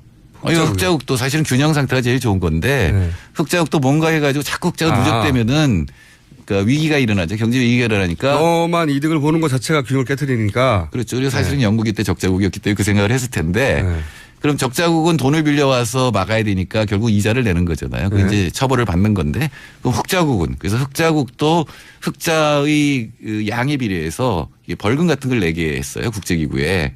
참. 그리고 그 돈을 모아서 이제 못 사는 나라를 갖다 지원하는 이런 시스템을 국제 청산 동맹이라고 하는 건데. 근데 이제 미국이 흑자국이었기 때문에 당시에 그러니까 그 제안은 받아들여지지 않았죠. 그러니까 발상 그런 자체는 굉장히 신선했네요. 이게 케인즈 머리에서 나왔으니까. 그러니까 그런 국제 규범을 좀 만들 필요가 있어요. 사실은 흑자가 많이 나는 게 우리는 너무 오랫동안 수출만이 살 길이다 이거였지만 흑자가 많이 나는 게 이렇게 좋은 일은 또 아니거든요. 그러니까 균형이 깨지면 나라 간의 갈등이라든가 위기가 올 수가 있기 때문에. 그러면 가장 먼저 차기 정부 누가 되든 간에 해야 될 일 중에 하나가 군사적으로도 그렇지만 경제적으로도 미국을 상대할 철학을 가지고 그리고 주변 국가들하고 만나서 특히 우리하고 비슷한 처지에 있는 국가들 이해를 묶어서 공동으로 대응하는 방안을 만들어야 된다. 또 하나는 혼자는 안 된다는 거죠 지금. 경제 정책은 사실은 우리나라가 흑자가 나는 이유가 뭐냐면 우리나라 경제가 나쁘기 때문이에요. 그건 어떻게 될까요? 우리나라 가장 많이 수입하는 게 기계 설비료거든요. 투자. 근데 경제가 안 좋으니까 지금 경기가 안 좋아서 설비 투자가 지금 마이너스 3.5%예요 작년에. 그럼 수입을 안 한다는 거 아니에요. 그다음에 원료 이런 것들이 이게 나쁜 흑자군요 이게. 네, 그리고 또 하나는 이제 소비재는 많이 수입하잖아요. 근데 사실은 미국에서 소비재 수입 안 하는 게 더 문제입니다. 우리 다 중국에서 수입하지. 근데 소비도 지금 줄이고 있기 때문에. 우리가 지금 불황형 흑자라는 얘기를 그렇죠. 많이 하잖아요. 그러니까 우리 흑자. 경제 그리고 우리 소비자들이 그러니까 소비할 수 있게 좀 경제가 좋아지면 기업이 투자하고 그러면 흑자 규모가 줄어들어요. 오히려. 네네. 그러니까 흑자라고 단순히 우리가 잘 돌아가는 게 아니라 불황형 흑자라고 있죠. 네네. 지금 한 5년은 불황형 흑자 확실하게. 그러니까 물건을 그 원재료를 사서 생산해내고 해야 되는데 그만큼 안 팔리니까 덜 수입해가지고 지금 그렇죠. 흑자가 된 거잖아요. 그러니까 우리나라 내부에 불황형 흑자. 외워두시고 어디 써먹으세요. 불황형 흑자. 그래서 우리 내부에 설비 투자가 활발하게 일어나지 않으면 우리 경제가 나아질 가능성이 없는데 그러려면 이제 내수도 좀 늘어나야 되고. 근데 그 얘기 나올 때마다 하는 게 사실 우리 재벌들이 지금 축적하고 있는 돈들이 자기들이 금고에 쌓아놓은 돈이 엄청나다. 현금 유보가 어마어마하다. 이거 조금만 풀어도 경기 활성화 될 텐데 그래서 이거 풀라고 얘기 많이 했었잖아요. 네. 그거는 뭐냐면은 아주 간단한 방법은 법인세로 걷어들이는 거예요. 그건 아주 간단하잖아요. 그렇죠. 근데 그걸 계속 낮춰져서 문제가 된 거잖아요. 또 하나는 이제 현금 유보에 해당하는 거에다 세금을 때린다든가 그걸 쓰면은 뭐 세금을 면세해 준다든가 이런 방법이 있는데 제일 좋은 거는 기업들도 안심하고 투자하게 만드는 거거든요. 지금 소위 이제 대기업들이 안심하고 투자하지 못하는 기업의 관점에서 봤을 때 투자하지 못하는 요인이 뭐고 그걸 해결해 주려면 어떻게 되는 겁니까? 크게 봐서. 그러니까 가장 기업들이 투자 안 하는 이유는 불확실성이에요. 그렇죠. 지금 투자해서 물건을 생산해서 팔 수 없다 그러면은 손해 보잖아요. 경제는 원래 불확실성을 제일 그러면 불확실성을 제거해 주는 건 시장이 불확실성 제거 못 해주거든요. 그래서 더구나 지금은 전 세계가 불확실성이 점점 커지잖아요. 그 유럽 흔들흔들하죠. 그다음에 미국의 트럼프라고 하는 존재가 나타났죠. 그럴 때는 정부가 투자를 선도하고 인프라를 깔아주고 이런 것들이 정부가 해야 될 일이거든요. 예를 들어서 우리가 애플 그러면 스티브 잡스가 다 만든 것 같지만 애플에 들어가는 그 여러 가지 기술들이야 CD 뭐 이런 것들이요. 또는 뭐 부품들 이게 전부 정부 투자였거든요. 국방성이라든가 또는 그 보건성 쪽에서 투자한 것들이 그러면 많은데. 경제에 대해서 진짜 관심이 있는 후보를 뽑아야 되겠네요. 뿐만 아니라 말 말고 경제. 부총리라든가 경제 참모들이 국가의 역할에 대해서 좀 확신을 갖고 있는 시장에 맡기면 다 된다는 사람이 아니고 가령 지금 우리가 인프라가 없어서 기업들이 투자 못하는 게 가령 이제 생태 투자 같은 거거든요. 그러니까 환경에 관한 이런 투자들은 인프라 깔아줘야 되는 거거든요. 이제 그런 문제가 있고 또 4차 산업혁명 얘기 많이 하는데 그것도 너무 멀리 있고 기술이 상당히 우리가 떨어져 있다고 생각하기 때문에 함부로 기업들이 들어가지 못하는 건데 그건 정부가 모두 다 할 수는 없겠지만 그중에 일부에 대해서는 정부가 같이 투자를 해주는 뭐 이런 것들이 이제 필요한 거죠. 그걸 얘기하다 보니까 이렇게 수준이 너무 높아져 가지고요. 저희가 이런 식으로 정말 국가를 운영하는 대안을 지금 막 저랑 둘이서 방송에서 막 얘기하고 막 그러니까 질문을 왜 이 질문지 있는 대로 안 하시고 그렇게 자꾸 나가시면. 아니 저는 궁금하니까요. 실제로 궁금하니까요. 그러면은 차기 정부가 어디가 되든 간에 한 자리 어디 원하십니까? 제가 저요? 예. 저는 안 되는 이유가 많아서 안 됩니다. 안 되는 이유가 많겠지만 제가 대통령 임명해 드릴게요. 예. 그건 받아들이겠습니다. 지난주부터 저희가 다 나눴다고 말씀드렸잖아요. 다. 예, 그건 받아들이겠습니다. 자리 몇 개 안 남았어요. 그러니까 전제가 김어준 총수가 대통령 되면 제가 입각하겠습니다. 원하시는 것 좀 말해보세요. 제가 거의 다 나눠줘가지고 너무 늦었네. 원하시는 게 뭐예요? 아니, 그러니까 제가 공식적으로 정의당 정책자문단장이거든요. 예. 그리고 심상정 후보가 출마했잖아요. 예. 그러니까 심상정 후보가 대통령 되기 전까지는 저는 아무것도 맡으면 안 됩니다. 아니 글쎄 그거는 제가 조용히 약속 드릴 테니까. 예를 들어서 경제부총리를 하시면 이 우리나라 경제를 살리실 수 있나요? 뭐 살릴 수 있다고까지는 말 못하겠지만 어떻게 해야 되는지 방향은 뭐 확실하게 알고 있다고는 생각합니다만 그래요? 오늘 왜 질문이 끝에 이상한 질문이 나오죠? 잘할 수 있는지 본인 어필을 좀 해보시고 다음 시간에는 그럼 그 전까지는 제가 네, 제가 제일 큰 약점이 이거예요. 조그만 연구소 하나도 못 살리는 사람이 나를 어떻게 살려? 연구소 조합원이 많이 돼주셔야 제가 가능성이 생깁니다. 자, 그럼 어려운 이름 경제연구소부터 살리시고, 네. 그 전까지는 제가 조그만 구호에 세무서장 같은 거라든가. 제가 진짜 원하는 거 있습니다. 아니면 편의점 하나 맡으실래? 편의점? 아니요, 국립공원. 국립공원이요? 예, 국립공원의 관리 사무소 소장이든가 뭐 그러고 있어요. 지리산 이런 거 있습니다. 지리산 예. 왜 돌을 닦으시려고요? 아니요, 그거 얼마나 좋아요. 도 닦으러 오시는 분들한테 입장료 많이 받아가지고. 입장료 안 받습니다. 좋습니다. 오케이! 소장! 여기까지 하고요. 오늘 굉장히 짧은 시간인데, 큰 그림에 대해서 얘기해봤고, 뭘 해야 되는지. 그러니까 아마 이제 대선의 시기가 조기 대선이 됐든 혹은 뭐 좀 늦어진다 하더라도 올해 안에는 선거는 있으니까요. 그렇죠. 네. 후보를 바라보실 때 이 질문을 해야 된다는 생각을 가지실 수 있는 내용이었어요. 그러니까 어떻게 할 거냐고 이거 트럼프 어떻게 상대할 거냐고. 트럼프에 대해서 어떻게 대응할 것이냐는 굉장히 중요한 우리나라의 첫 번째 과제 중에 하나입니다.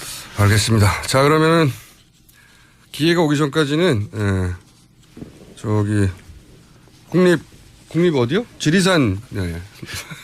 지리산 국립공원. 지리산 국립 거기 이미 소장님 계실 텐데 항의 오겠네요. 그렇네요. 세무서 자리 한번 알아보겠습니다. 자, 지금까지 정태인 소장님이었습니다. 감사합니다. 79년 만에 네. 이 뉴스는 이 직종을 가리지 않고 연령대를 가리지 않고 반응이 있어요. 그 뉴스 들었을 때 대한민국 돈이면 다 되는 사회라는 것에 하나를 확 꺾어버리는 그런 느낌이 들었어요. 상징이 확 꺾여진. 네. 이재용 부회장이 뭐 3개월 만에 나오던 3년을 살던 그건 중요한 게 아닌 것 같아요. 맞아요. 맞아요. 그 촛불의 광장에서 가장 크게 외쳤던 게 사실 이게 이재용 구속 그게 있었죠. 상징적인 거죠. 그래서 촛불이 그런 일을 해냈다고 저는 믿어요. 아니 그거는 단순한 짐작이 아니라 사법부에 몸을 담았던 분들이나 현직에 계신 분들도 제가 이제 두루두루 저는 뭐 사법 판사가 되고 적이 없으니까 물어봤거든요. 분위기가 어떠냐. 가장 큰 차이가 뭐냐면 제가 오늘 몇 차례 얘기했는데 그 판사들의 엘리트 의식이 대단합니다. 그렇죠. 그러니까 사법 시험을 친 사람들 중에도 공부를 제일 잘한 사람들이 대한민국에서 제일 공부를 잘했고 그래서 그걸 인정받았고 법을 시험을 쳐서 통과했고 스스로 굉장히 똑똑하다고 생각하시는 분들이죠. 그중에서도 서울지방법원의 영장 담당 판사들은 가장 인정받는 그 소위 바로 승진 대상이 되는 그런 사람들이래요. 그러니까 거기를 지나간다는 것은 사실은 인정받았다는 거다. 그런 자리에 있기 때문에 자존심 중에 자존심들이 거기 간다는 거죠. 그래서 사실은 영장 발부하는 판사들은 영향을 안 받는데요, 여론에. 누구 뭐 재벌들 기각시키거나 영장 또는 뭐 사회적으로 뭐 그게 왜 구속이 아니냐 하는 거 영향 안 받는데요, 실제로. 물어봤더니 안 받는다고. 그런데 이번에는 받았다고. 그런 얘기 많이 들었어요. 이번에는 받았다고. 법원 전체가 영향을 받았다고. 그 어떤 일이든지 간에 그 양심이라는 게 있잖아요. 양심. 양심에 따라서 하셨겠죠. 네, 저는 믿습니다. 네. 근데 어쨌든 영향을 받았다. 그러니까 이런 거래요. 사람들이 정말로 이 사안에 대해서 심각하게 생각하고 있고 문제 제기를 하고 있고 그게 자신들 주변 모두에게 영향을 미친다는 거예요. 모두에게. 지금 그 김우준 총수의 얼굴을 좀 보여주면 참 좋을 것 같은데 얼굴이 약간 발그스레 상기해 있고요. 약간 흥분해 있고요. 무슨 그 예전에 연애할 때 뭐 첫 미팅 나가고 막 이럴 때 같은 그런 분위기가 지금 얼굴에 막 나와요. 본인은 아닌 척하고 계시네요. 네. 제가 그 벌써 한 달 전에 2달 정도 된 것 같아요. 제가 이제 저희 제작진하고 연초에 연말 아니면 연초였을 겁니다. 내가 이제 곧 대통령이 될 거니까. 네. 원하는 자리도 말해봐. 그러면 쫙 다 나눠주고 나서 그때 계셨잖아요. 황교익 그 마칼림스 같이 있었거든요. 그래서 원하는 거 달라고 했더니 안 한다고 장관도 싫고 다. 가만히 있다 막판에 식약처장 정도는 나 하면 안 될까? 그래서 그때 드렸거든요. 자, 김어준 내가 식약청장 처장입니까? 청장입니까? 처장이죠. 처장입니까? 네. 네. 식약처장입니다. 앞으로 식약처장으로 부르겠습니다. 자, 오늘 주제는 뭡니까, 처장님? 뭐 음식 먹을 때 항상 우리가 보는 거지만은 식당에서 늘 이 그릇을 봐요. 그런데 이 그릇이 언제부터 우리한테 이렇게 주어졌는가 생각 별로 안 하는 게 있어요. 스탠바 그릇. 스테인리스인데 이걸 스테인이라니요. 스테인리스. 그런데 이거는 스테인이라고 해야 이렇게 느낌이 확 와요. 맞습니다. 그 스탠바 그릇. 제가 그 말씀 나오니까 잠깐 그 얘기부터 할게요. 스테인. 이건 이제 표준어가 아니라고. 그렇죠. 뭐라고 하고 또 방송에서 쓰레빠 이렇게 말하면 슬리퍼라고. 쓰레빠는 외래 아니고 슬리퍼는 외래 아닙니까? 게다가 구체적으로 지시하는 물건이 달라요. 슬리퍼는 약간 이 헝겊으로 만들어져 있고 실내에 쓴다든가 머릿속에 떠오르는 게 그렇고요. 쓰레빠는 황색 PVC로 만들어져 가지고 중간에 끊어지는 거 있잖아요. 그것은 다른 물건입니다. 그 스테인리스라고 이야기를 하면 이 차갑고 그 금속의 그런 느낌들 뭐 이런 게 잘 안 생겨요. 그래서 스탱은 밥그릇. 부엌 용기는 스탱이라고 불러줘야지 좀 다른 물질이거든요. 이 스탱 밥그릇이 그 인사동에 가면 그 외국인들을 위해서 내놓는 관광 상품 중에 이것도 있어요. 그 스탠 밥그릇을 비닐 포장을 해서 태극기가 붙어 있고요. 그래요? 한반도기 같은 이런 문양을 갖다 새겨 넣어놓고 하나에 예전에는 1,000원에 팔았는데 요즘 얼마인지 모르겠는데 그걸 팔아요. 그래서 식당에 가서 나오는 그 스탱. 스탱 밥그릇이 그게 상품화가 또 됐어요, 그렇게? 그래서 외국인들이 이거 사가요. 재밌다고. 일본이 중국인. 밥을 주식으로 하는 그 국민들이 와가지고 이 그릇 너무 재밌다라고 사가요. 아니, 왜 스탱으로. 이 밥그릇을 참 그 밥을 맛없게 만드는 그릇 중에 하나죠. 그래요? 그렇죠. 이게 어느 음식이라는 것은 어떤 그릇에 담기는가에 따라서 맞습니다. 좀 이렇게 느낌이 많이 달라지죠. 느낌도 다르지만 이제 예를 들어 콜라. 지근한 예로 좋은 음식은 아니지만 콜라를 유리병에 담긴 병콜라와 캔콜라와 플라스틱 콜라는 다르죠. 느낌 맛이 달라요. 서로 용기와 작용을 하는 게 달라가지고. 맞습니다. 맛이 달라요. 그 밥도 좋은 예쁜 도자기 그릇에 이렇게 담으면 그 참 맛있어 보이고 실제 맛도 다를 거라고 봅니다. 그래서 저는. 맛이 다르죠.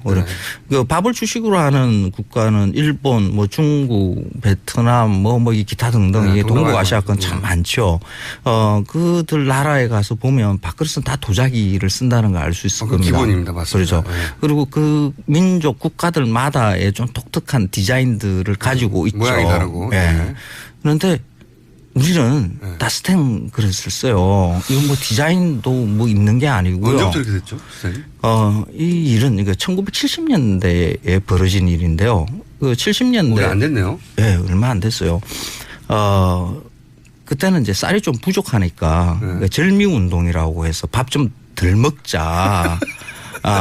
그걸 열심히 정부에서 계도를 해요. 아니, 진짜 그 70년대 특히 박정희 대통령 시절에 각종 운동들 보면 지금 보면 진짜 웃긴 운동들 많아요. 그렇죠. 사실 밥 좀 덜 먹자 운동 이런 거. 그 정부 입장에서는 이제 쌀값을 안정시켜야 되고 이래야 되니까 좀 그 중요한 정책일 수도 있어요. 아니 혼식을 하자까지는 제가 이해하는데 절미 운동 이런 걸 그러면서 이 밥그릇에 대한 규격을 만들어요. 그래요? 네. 지름 10.5cm, 예. 높이 6cm 규격을 만들어요. 그런 역사가 있었습니까? 네. 군사정권 시절에 밥그릇 크기를 정해버렸어요? 그렇죠. 지금 이 군인들 답네요. 스텐 밥그릇의 규격이에요. 자로 가지고 이렇게 재보시면 딱 그 규격이 나올 겁니다. 이 규격의 밥그릇을 쓰지 않으면 그 서울시에서 먼저 시행령을 먼저 발동을 시켰는데 1회는 영업 한 달간인가 중지시키고 두 번째는 영업 정지. 무서운. 그렇죠. 아주 강력하게 이걸 실시를 해요. 아니, 그러니까 이게 군인들 머리에서는 식판 딱 규격으로 정한 것처럼. 맞아요. 전 국민이 딱 밥그릇 몇 센치를 먹어. 맞습니다. 이렇게 해버린 거잖아요. 그렇죠. 근데 그 이유가 절미하려고. 절미 운동이죠. 쌀 많이 못 부어주게 하려고 만들어진 정책이구나 이게. 그런데 그게 그런다고 해서 밥을 덜 먹게 되는가 이것도 생각을 해봐야 돼요. 그 뭐 한 그릇 먹을 또 두 그릇 먹고 세 그릇 먹고 이러면 또 더 먹는 거거든요. 알고 보니까 너무 기가 막히네요. 그래요. 근데 그 가정에서 쓰고 있는 그 밥그릇도 이 규격에 있어요. 그렇겠죠. 보통 프레스를 한번 금형을 한번 만들었으니까 계속 똑같은 거 찍었을 거 아닙니까. 집에서는 사실 스텐 그릇 안 쓰잖아요. 그 도자기 그릇 네, 씁니다. 보통은 그렇죠. 근데 한국의 도자기 회사에서 나온 밥그릇을 지금 여러분들 가지고 계시면 자를 가지고 한번 재보십시오. 그 규격이에요. 그 규격이에요. 그것도. 그 규격이 왜 됐는지 모른 채 계속 우리 밥그릇은 이 규격인가 보다 하고 만들어 온 거. 그렇죠. 그러니까 스텐 밥그릇은 그 스텐 공장에다가 그걸 내렸겠죠. 지시를 이 규격으로 만들어. 그리고 도자기 회사에도 또 그렇게 이 밥그릇의 크기는 이걸로 해. 절미하느라고. 그래서 전 국민의 밥그릇이 다 밥그릇 커지면은 쌀 많이 들어가니까. 이런 무식한 이유로 해서 밥그릇의 크기가 정해졌다니. 그런데 그 규격으로 디자인을 이렇게 예쁘게 만들 수가 없어요. 그렇겠죠. 이게 약간 크기가 정해져 있는데. 그렇죠. 특히 높이가 6cm라는 그 규격이. 왜 6cm가 됐을까요? 그 위로 이렇게 세워서 이 도자기 아름다움은 뭐 몸통 부분 다음에 입 부분 요걸 어떻게 선을 유리하게 하는가 하는 이런 것에 사실 결정이 되는데 그 6cm의 높이 가지고는 그런 모양을 만들 수가 없어요. 저는 이게 한국 그 소위 산업 디자인이 굉장히 우리 발전 속도에 비해서 시대에 뒤떨어진 경우가 많았거든요. 지금 좀 나아지고 있긴 해요. 근데 일본하고는 비교할 수 없을 정도 뒤쳐져 있고. 근데 그런 이유 중에 알고 봤더니 그 이제 군사 문화가 만들어낸 규격화. 그렇습니다. 굉장히 큰 영향을 미쳤네요. 근데 그릇 하나조차. 그러니까 1970년대 상황에서는 그 쌀을 아껴야 된다는 그런 그 정부의 생각이 좀 맞는 생각일 수도 있어요. 그런데 그러면 이걸 긍정적으로 예를 들어서 이제 혼식을 하자 이건 좀 이해 간단 말이죠. 근데 밥그릇 크기를 규격을 통일시킨 다음에 이 밥그릇을 안 쓰면 스탱으로 안 쓰면 혹은 규격을 틀리면 식당 문 닫아 이렇게 했다는 거잖아요. 근데 지금은 지금 쌀이 남아 돌아가는 시대에 살고 있거든요. 정부 재고비가 넘쳐가지고 이걸 어쩌지 못하는 지금 상황에까지도 있는데 쌀 가격 밥 한 공기의 가격이 한 200원 정도 든다라고 이야기할 정도로 쌀값이 굉장히 싸요. 근데 지금 이 상황을 생각을 한다 그러면 진작에 이 스탠 밥그릇은 버려야 되는 거죠.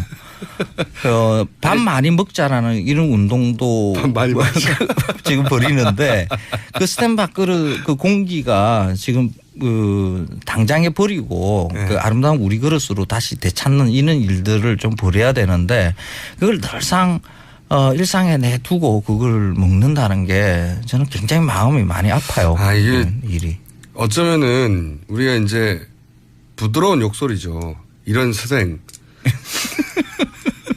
그 역사를 최초로 만드신 분이 혹시 이 수생 그릇 규격이 어떻게 만들었는지 역사를 알고 만드신 게 아닐까 싶기도 한데. 그래서 그때 그 자료를 저도 추적을 해보려고 그 규격을 누가 만들었는가. 그러니까 왜 6cm인가. 그때 내무부 공무원인가 아니면 뭐 농식품부 공무원인가 이거 어떤 공무원이 궁금하면 못 참으니까 선생님은 또. 근데 그 자료는 안 나오더라고요.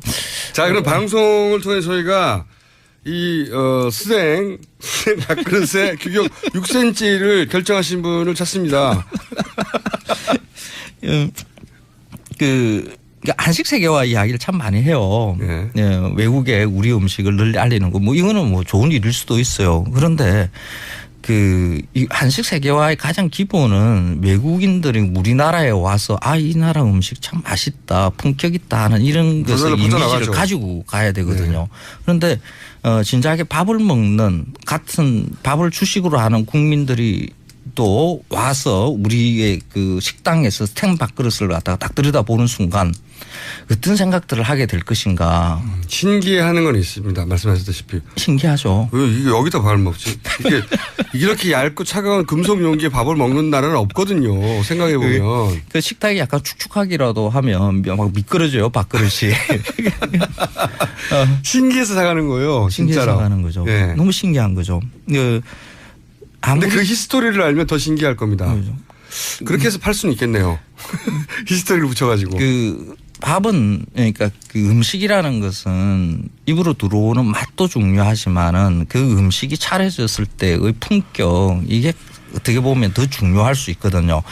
밥상의 사진들을 이게 전 세계의 그 네티즌들은 이렇게 찍어서 막 올려요. 맞습니다. 그렇죠? 네. 그래서 우리는 뭐 서양 음식, 프랑스 음식, 이탈리아 음식에 혹하는 이유 중에 하나가 그 아름다운 플레이팅에 있는 그렇죠. 많이 넘어가거든요. 네, 일본 음식이 아름답게 보이는 이유도 그 식기와 그 올리는 그 예쁜 그 음식의 모양들 그게 혹하잖아요. 그런데 맞아요. 한국 음식 딱 찍어 놓으면 대부분 다 앞부분에 스탠 밥그릇이 딱 놓여 있어요. 여기 무슨 이제 맛이 가는 거죠. 스탱 젓가락하고요, 숟가락하고요. 그리고 밥을 주식으로 하는 그 민족들 중에 자기만의 독특한 개성이 있는 아름다운 밥그릇을 가지고 있는 나라는 우리나라밖에 없어요. 그래서 쓸데기 없이 외국 사람들한테 음식 퍼먹이는 공짜로 퍼먹이는 한식 세계화 이런 거 하지 마시고 돈 주고 먹으라고 한 다음에 그걸 돈 주고 광고에 싣고 나서 이거 봐라. 유명 스타들이 한국 음식 좋아한다고 그렇죠. 그런 광고를 정부에서 했죠. 그렇죠. 그런 거 하지 마시고 지금 우리가 당장에 먹는 이런 음식에 대해서 어떻게 개선할 것인가, 스탠 밥그릇 어떻게 없을 것인가 이런 걸 궁리를 해야 되는 거죠. 맞습니다. 시간 다 됐어요. 그렇죠. 스탠 밥그릇 이제 좀 없앱시다. 예. 아니 이제 저는 그런 생각을 합니다. 이걸 상품화 시킬 수는 있겠다. 어떻게 상품화 시키냐? 과거에 이런 일도 있었어요. 이런 거 상품화 되거든요. 외국에서 볼 때.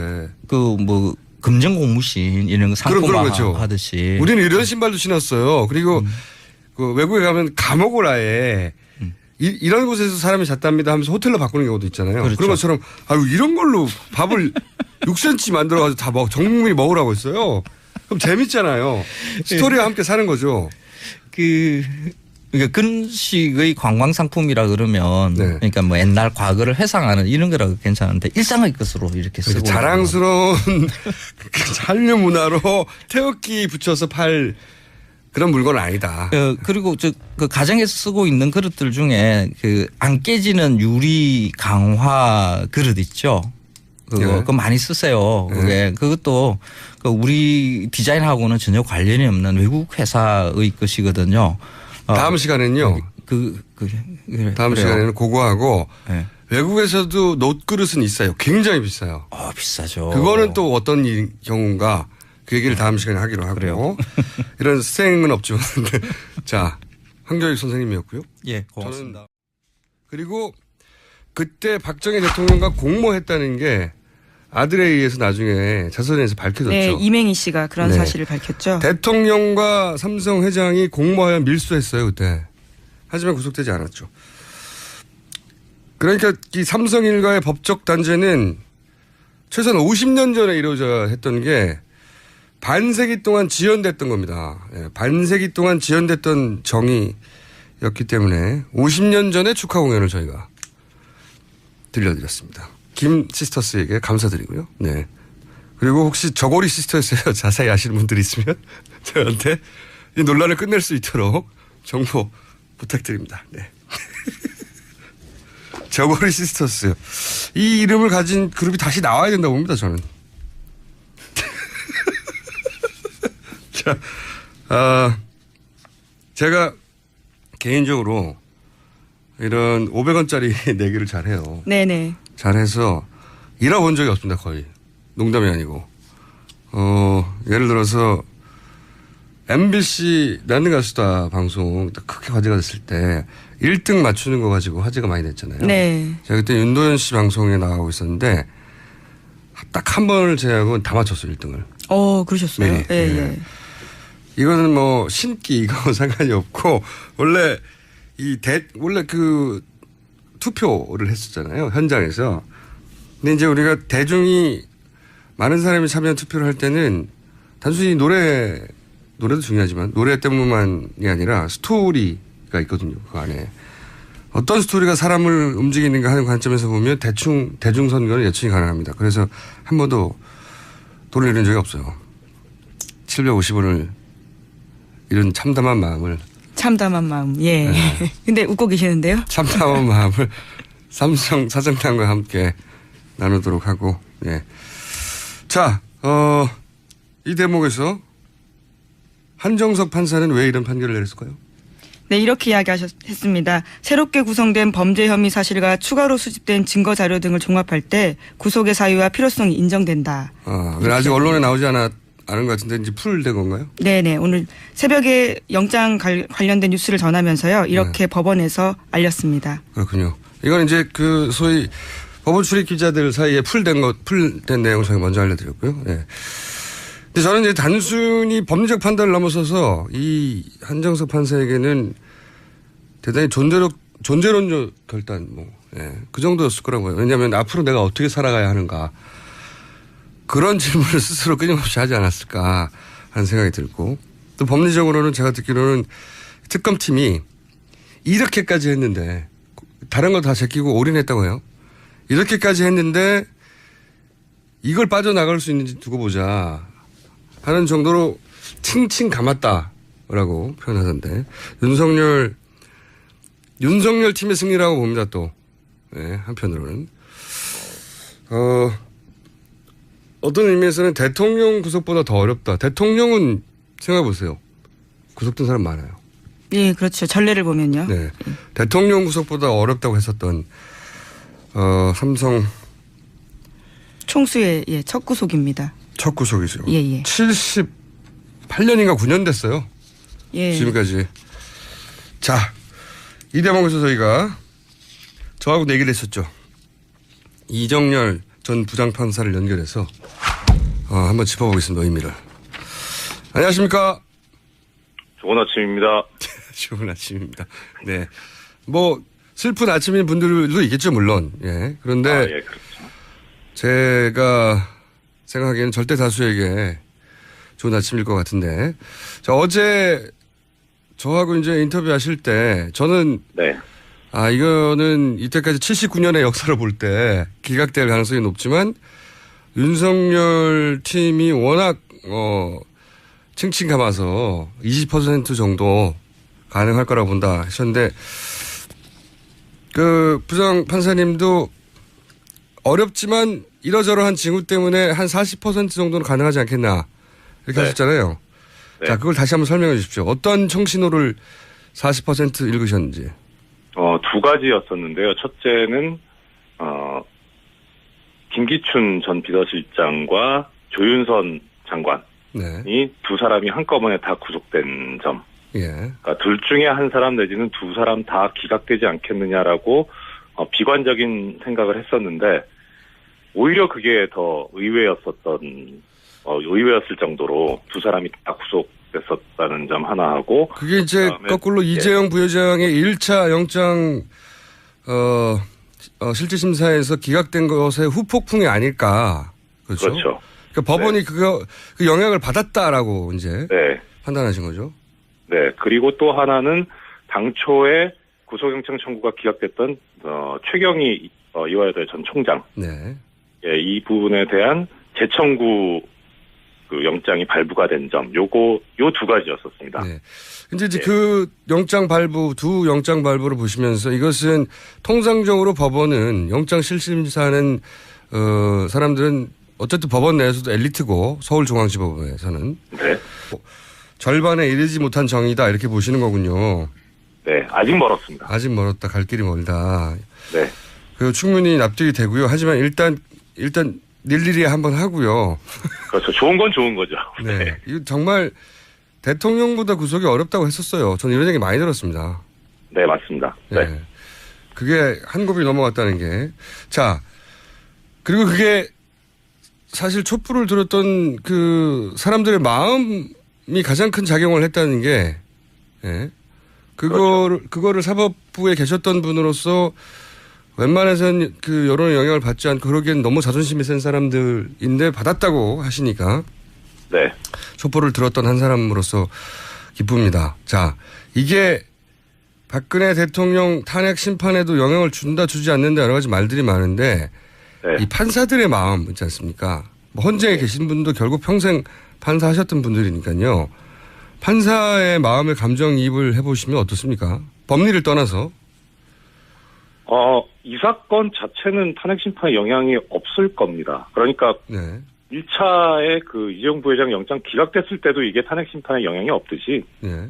그러니까 특검이나 일반 법원은 일반 법원이고 헌재는 헌재고요. 저는 분명 그렇게 법리적으로나 그렇게 생각을 하는데 네. 제가 말씀드린 건데 어떤 심리적 영향. 지금 사실 이재용 부회장을 구속시킨 것도 물론 뭐 특검팀에서 제대로 했고 박수받아 마땅하긴 하지만 그 요인 중에 하나가 그 판사들의 자존심을 넘어서는 정도의 압박이 있었다. 촛불을 든 사람. 누구 한 사람 멱살을 잡지는 않았지만 그런 압박이 있었다 하고 하셨잖아요. 네. 그런 영향은 없을까요? 이 헌재는. 헌재 재판관 안 해보셔서 잘 모르시나? 결과까지는 모르겠습니다만 적어도 지금 이제 헌법재판소에서 탄핵 심판을 더 이상 그 대통령 측의 지연 전술에 말리지 않고 네. 신속하고 엄정하게 처리하겠다는 뜻을 표명을 했지 않습니까? 네. 그 의지에는 좀 탄력을 받고 어떤 동력이 될 수는 있을 거로는 생각하는데 결과에 영향을 미치는 저는 결과는 어차피 8대0으로 인용이라고 생각하고 있거든요. 천하 없어도. 그것이 이제 법을 공부하신 분들은 대부분 그렇게 생각하시던데 네. 정치를 오랫동안 하신 분들은 또 그렇게 생각하지 않는 경우도 있어요. 그렇죠. 예. 네. 막 그런 말씀들 많이 하시더라고요. 예. 법으로야 그런데 이게 이제 헌재가 정치 재판인데 정치적 영향을 받지 않을 수 없는데 정치권에 있는 분들은 탄핵의 대상이 된 세력이 가만히 있다는 건 상상할 수 없다. 뭐 이런 얘기 하도 많이 하니까요. 그렇죠. 네. 오늘 여기까지 하겠고요. 네. 네, 주변 분들하고 하이파이브 많이 하시기 바랍니다. 감사합니다. 예, 예, 좋은 하루 보내십시오. 네, 지금까지 이정렬 전 부장판사였습니다. 제가 이분과 인터뷰를 참 많이 했는데 이렇게 기분 좋아하시는 건 처음 봤네요. 네. 자, 나머지 뉴스들 많으니까 짚어볼까요?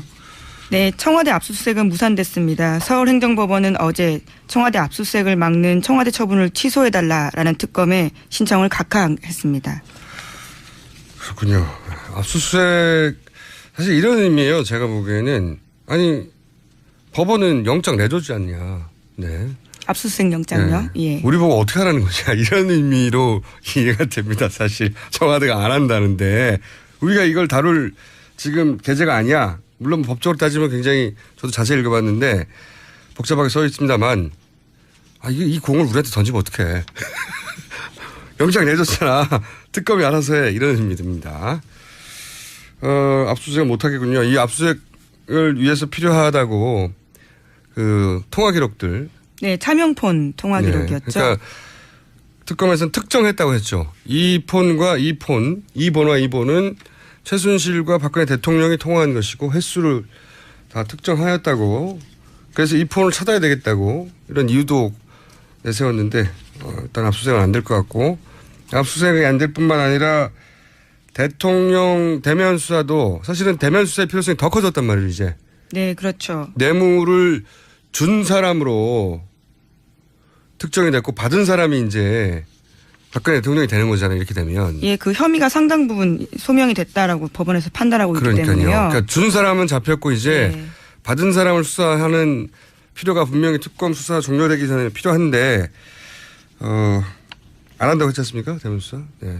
청와대에서는 주기적으로 할 거라고 아직도 뉴스가 찾아보면 나옵니다만은 안 합니다. 자. 이렇게 되면 이제 특검을 연장해야 된다는 국민들의 목소리는 더 높아질 텐데. 그죠? 네, 그래서 특검도요. 공식적으로 수사기간 연장 신청서 냈습니다. 그런데 황교안 권한대행 쪽에서는요. 그런 것들을 받긴 했지만 아직까지 현 시점에서는 구체적인 답변을 내놓기는 힘들다라고 말하고 있습니다. 이게 언론도 이게 그 포인트를 바꿔야 돼요. 왜냐하면 애초에 이 특검의 법안을 여야가 합의할 때 처음부터 100일을 냈거든요. 근데 당시 지금은 자유당, 이전 새누리당이 요청을 했어요. 70 플러스 30으로 가자. 그래서 그러면 70에서 끝내려고 하는 그런 어떤 자, 대단하십니다. 네. 하태경 의원이 가짜뉴스 국회 토론을 준비한다는 걸 알고 있는 방송국이 잘 없어요, 의원님. JTBC가 알더라고요. 그래요? 자, 네. 법정 구속이 됐습니다. 이재용 부회장. 예. 일단 이 얘기를 잠깐 해주시죠. 어떻게 평가하십니까? 이게 이제 뇌물죄잖아요. 뇌물죄를 이번에 법원에서 인정을 한 겁니다. 그 의미는. 근데 이제 뇌물죄가 크게 두 가지가 있는데, 삼자 뇌물죄하고 또 이제 최순실 본인 뇌물죄가 있는데요.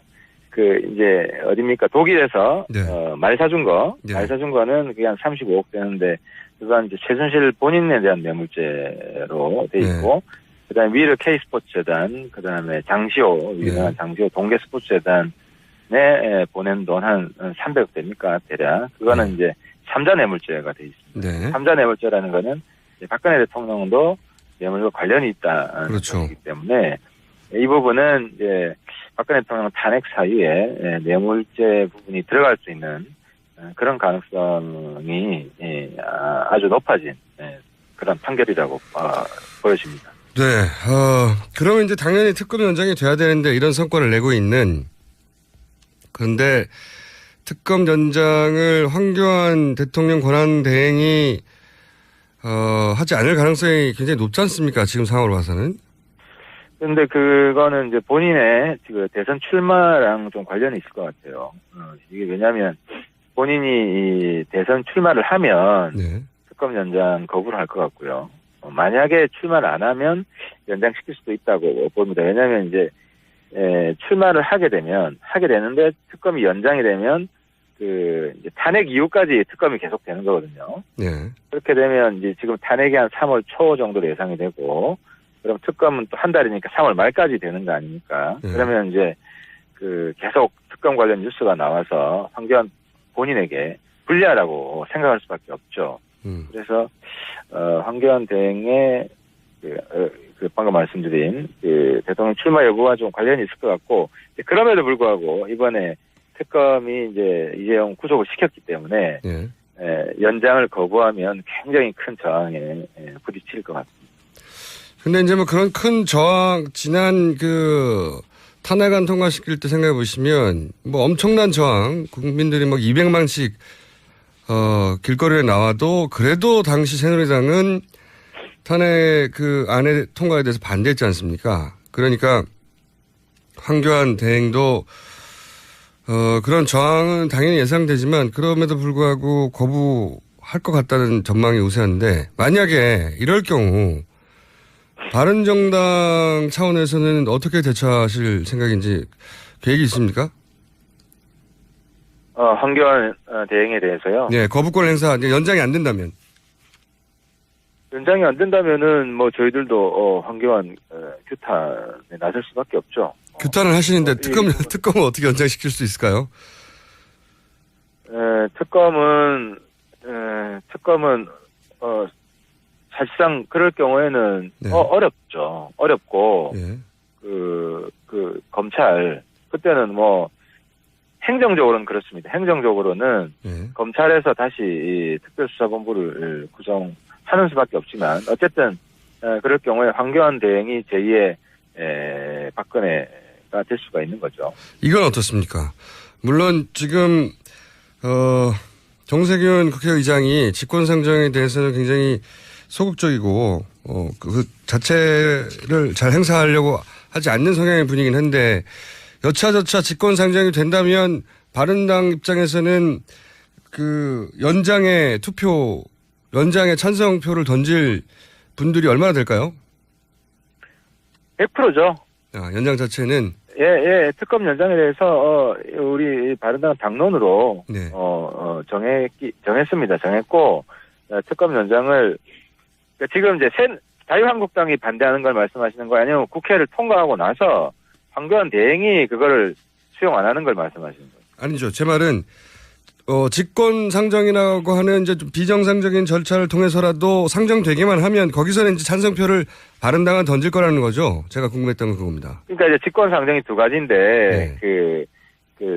사당 사이에 충분히 사전 협의를 하고 했는데도 불구하고 억지로 이 자유한국당이 반대할 경우에는 네. 우리가 국민의 뜻을 따라서 네. 그런 이제 표결에 들어가는 것이고요. 그리고 네. 특검 연장은 직권상정을 하기에는 좀 부자연스러운 게 이미 한번 통과됐잖아요. 네. 통과됐고 이미 통과된 법안을 연장시키는 거예요. 근데 제 말은 그러니까 뭐냐면 개정안을 내겠죠. 그 경우에는. 네, 그렇죠. 그러니까 완전히 새로운 신법이라고 하기에는 이거는 뭐 그렇게 보기는 어렵기 때문에 직권상정이라는 말도 이렇게 적절하지 않은 것 같고요. 근데 어쨌든 뭐 황교안 대행이 지금 신법 새로운 법 네. 말고 이번에 지금 특검이 30일 연장 기존 법에서 네. 30일 연장 요청을 했는데 뭐 이게 통과되는 게 저는 제일 바람직하다고 보는 거예요. 안 될 경우에 대해서 여쭤봤는데 자 그러면 요 사안은 뭐 직권상정이 될지 안 될지 그거부터 꼼수 아니냐 했을 때 아니다. 이것은 일단 당내에 동의를 얻기 쉽게 하기 위함일 뿐이지 연장 신청을 하면 당연히 연장을 해주는 것으로 합의하고 시작한 거예요. 여야가. 그러니까 합의가 된 겁니다. 이거를 법리적으로 지금부터 따져봐야 하기 때문에 좀 기다려봐라 라고 대답할 게 아니거든요. 지금 구체적 답변을 내놓기 힘들 이유가 없어요. 애초에 합의한 대로 연장해 주겠다고 해야 하는 게 답인데 왜 연장해 주지 않을 가능성을 남겨두는 거죠? 라고 물어봐야 되는 거죠. 그 이전에 합의로 돌아가시면 그렇습니다. 기자분들도 질문을 할 때 왜 안 될 수도 있는 가능성이 있는 것처럼 얘기하는 거죠? 원래 합의했는데 이렇게 물어봐야 되는 겁니다.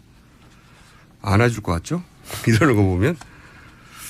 야, 특검 저는 이제 아침에 뉴스를 보다가 이 특검은 1년간 가야 되겠다. 이 특검에게 1년을 맡기면 오랫동안 해결하기 힘들었던 문제들 근본적으로 해결될 수 있겠다고 생각했는데 1년이 아니라 30일도 안 해줄 것 같은 상황이긴 합니다. 이걸 어떻게 풀어낼지 야권에서는. 다음 뉴스는요? 네, 어제 헌법재판소가 탄핵 심판 변론을 2월 24일에 끝내겠다 이렇게 밝혔습니다. 알겠습니다. 그러니까요 3월 둘째 주까지 선고가 나올 것으로 보입니다. 자, 그건 또 두고 보기로 하고요. 시간이 많이 됐고 그래서 제목 정도 몇 가지 짚어볼까요? 네, 말레이 경찰이 어제 밝힌 내용인데요. 김정남 암살에 가담한 6명이 특정 국가의 정보기관에 소속된 공작원은 아닌 것으로 보인다고 이야기했습니다. 제가 사실은 첫날부터 얘기했지 않습니까? 네. 네, 이거 우리 국정원에서는 그리고 TV조선에서는 단정하고 일본의 북한의 공작원이다라고 했는데 국적도 밝혀지고 있고 너무 이상하고 부자연스럽다.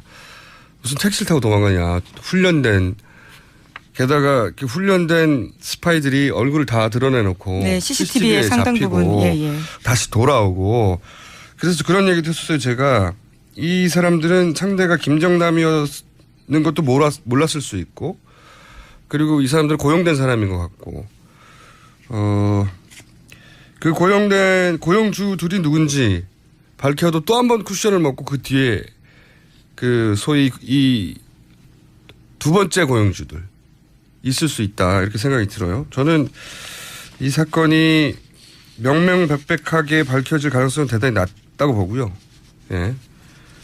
여하간 첫날 TV조선과 그 다음날 아침에 국정원이 했던 여러 가지 정보 보고들 또 특종들은 말이 안 되는 걸로 지금 밝혀지고 있습니다. 그렇다고 가장 뒤에 북한이 없다는 얘기가 아니라 그런 단정이 아니라 애초 TV조선과 그리고 우리 정보당국이 그리고 언론들이 호들갑 떤 것과는 거리가 멀게 지금 그림이 그려지고 있습니다. 예. 나오자마자 독침 맘살 북한 공작원 막 떠들어댔습니다만 자, 이 뉴스는 저희가 계속 다뤄가긴 하겠지만 사실은 우리 전 국민이 주목할 뉴스는 아닙니다. 현재 가장 1순위로. 다음 뉴스는 제목 하나 정도 더. 네. 네, 어제 형사법정에서요. 박 대통령과 정호성 전 비서관 사이의 전화통화 내용이 일부 공개됐는데 박 대통령이 총리 담화 내용 어떻게 됐냐라고 물어보니까 정호성 전 비서관이 선생님과 상의했다 이렇게 이야기는 하는 내용입니다. 허를 찌르는 뉴스가 또 나는데요. 총리 담화를 네 본인의 내용뿐만 아니라 총리 담화도 네, 그러자 박 대통령이 네네 이렇게 답했다고 합니다. 여기서 선생님은 물론 최순실이고. 예, 그렇죠. 네. 야, 이런 뉴스를 보고도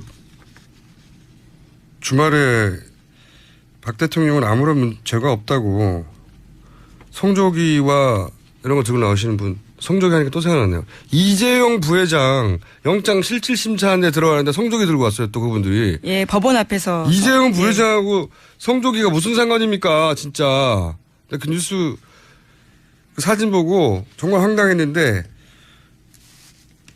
거기 이재용 부회장과 성조기라니요. 정말 황당합니다.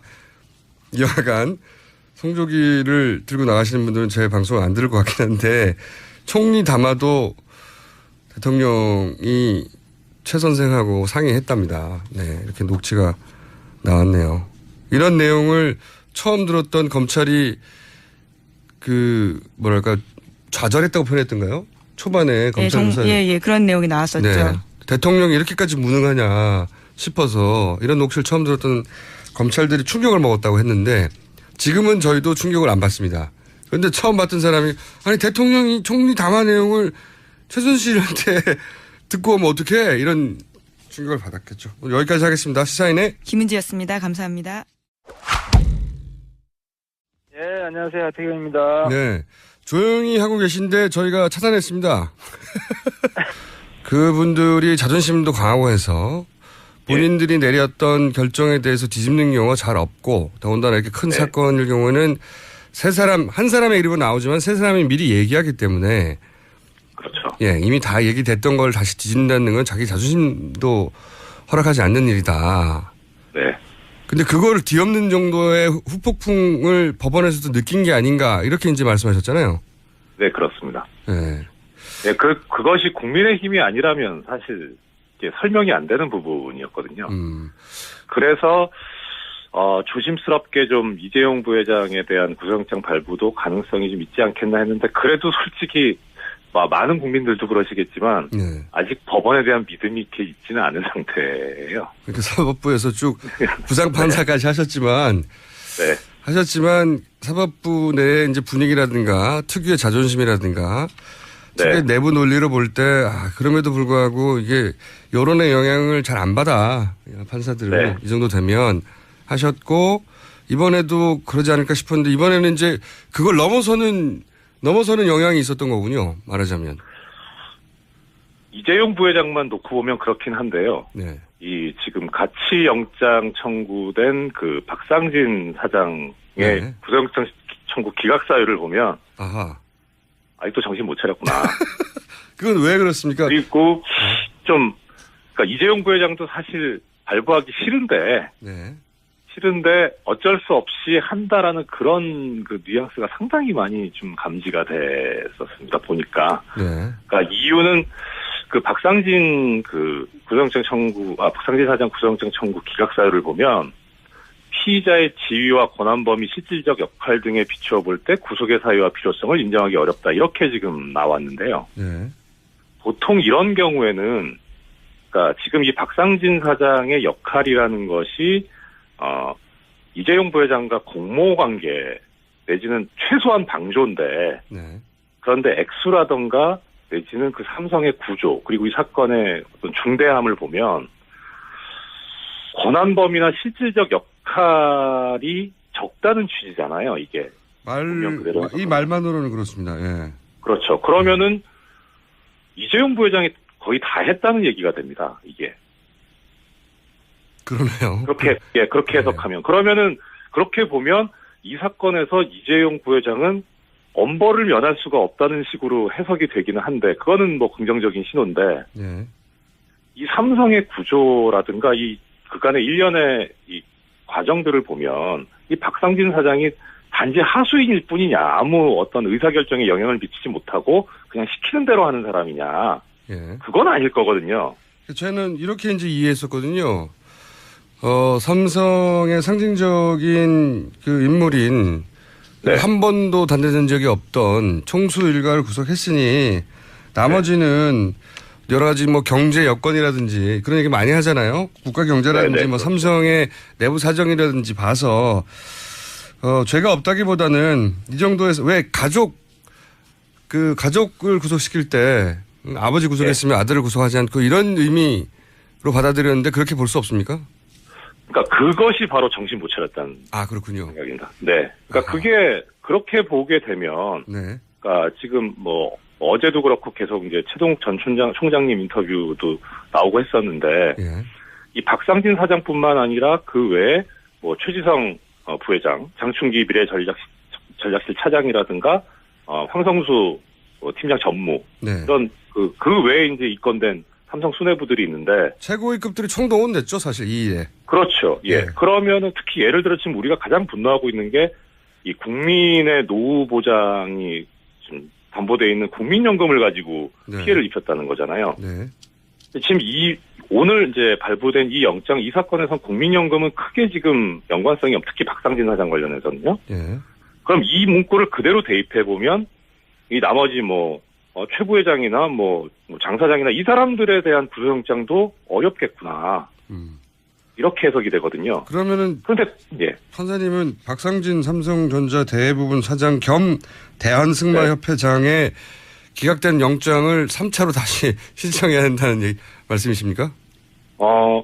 저는 원래부터 다 발부돼야 된다라고 하는 입장이긴 했는데 그게 이제 법원의 판단과 다를 수는 있습니다. 하지만은 이 법원이 내세운 그 기각 사유가 너무 좀 강할 뿐만 아니라 거기서 비춰지는 인식이 네. 조금 전에 이제 공장장님 말씀하신 대로 부회장 총수 구속했으면 됐지 뭘 여기까지 하냐라는 이런 그 아주 단순한 생각인 것 같아서 이게 저한테 지금 단순하다고 하신 거예요? 네.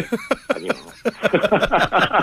하여튼 그런 논리 정도로 법원이 풀어준다는 게 말이 안 된다. 이 엄중한 사안에 대해서. 그렇죠. 그러니까 아직 지금 국민의 목소리가 무엇이고 생각이 무엇인지에 대해서 제대로 파악을 못하고 있을 뿐만 아니라 오히려 전에 그 1차 이재용 부회장 영장 기각했었던 거에서 나온 자존심. 그러니까 이걸 어떻게 엎어야 되는데 어떻게 없는 명분을 어디서 찾을 것이냐 했을 때 그것이 박상진 사장 영장 기각 사유에 나온 게 아닌가. 저는 그렇게 해석이 됩니다. 알겠습니다. 냉정하게 보자면 아직도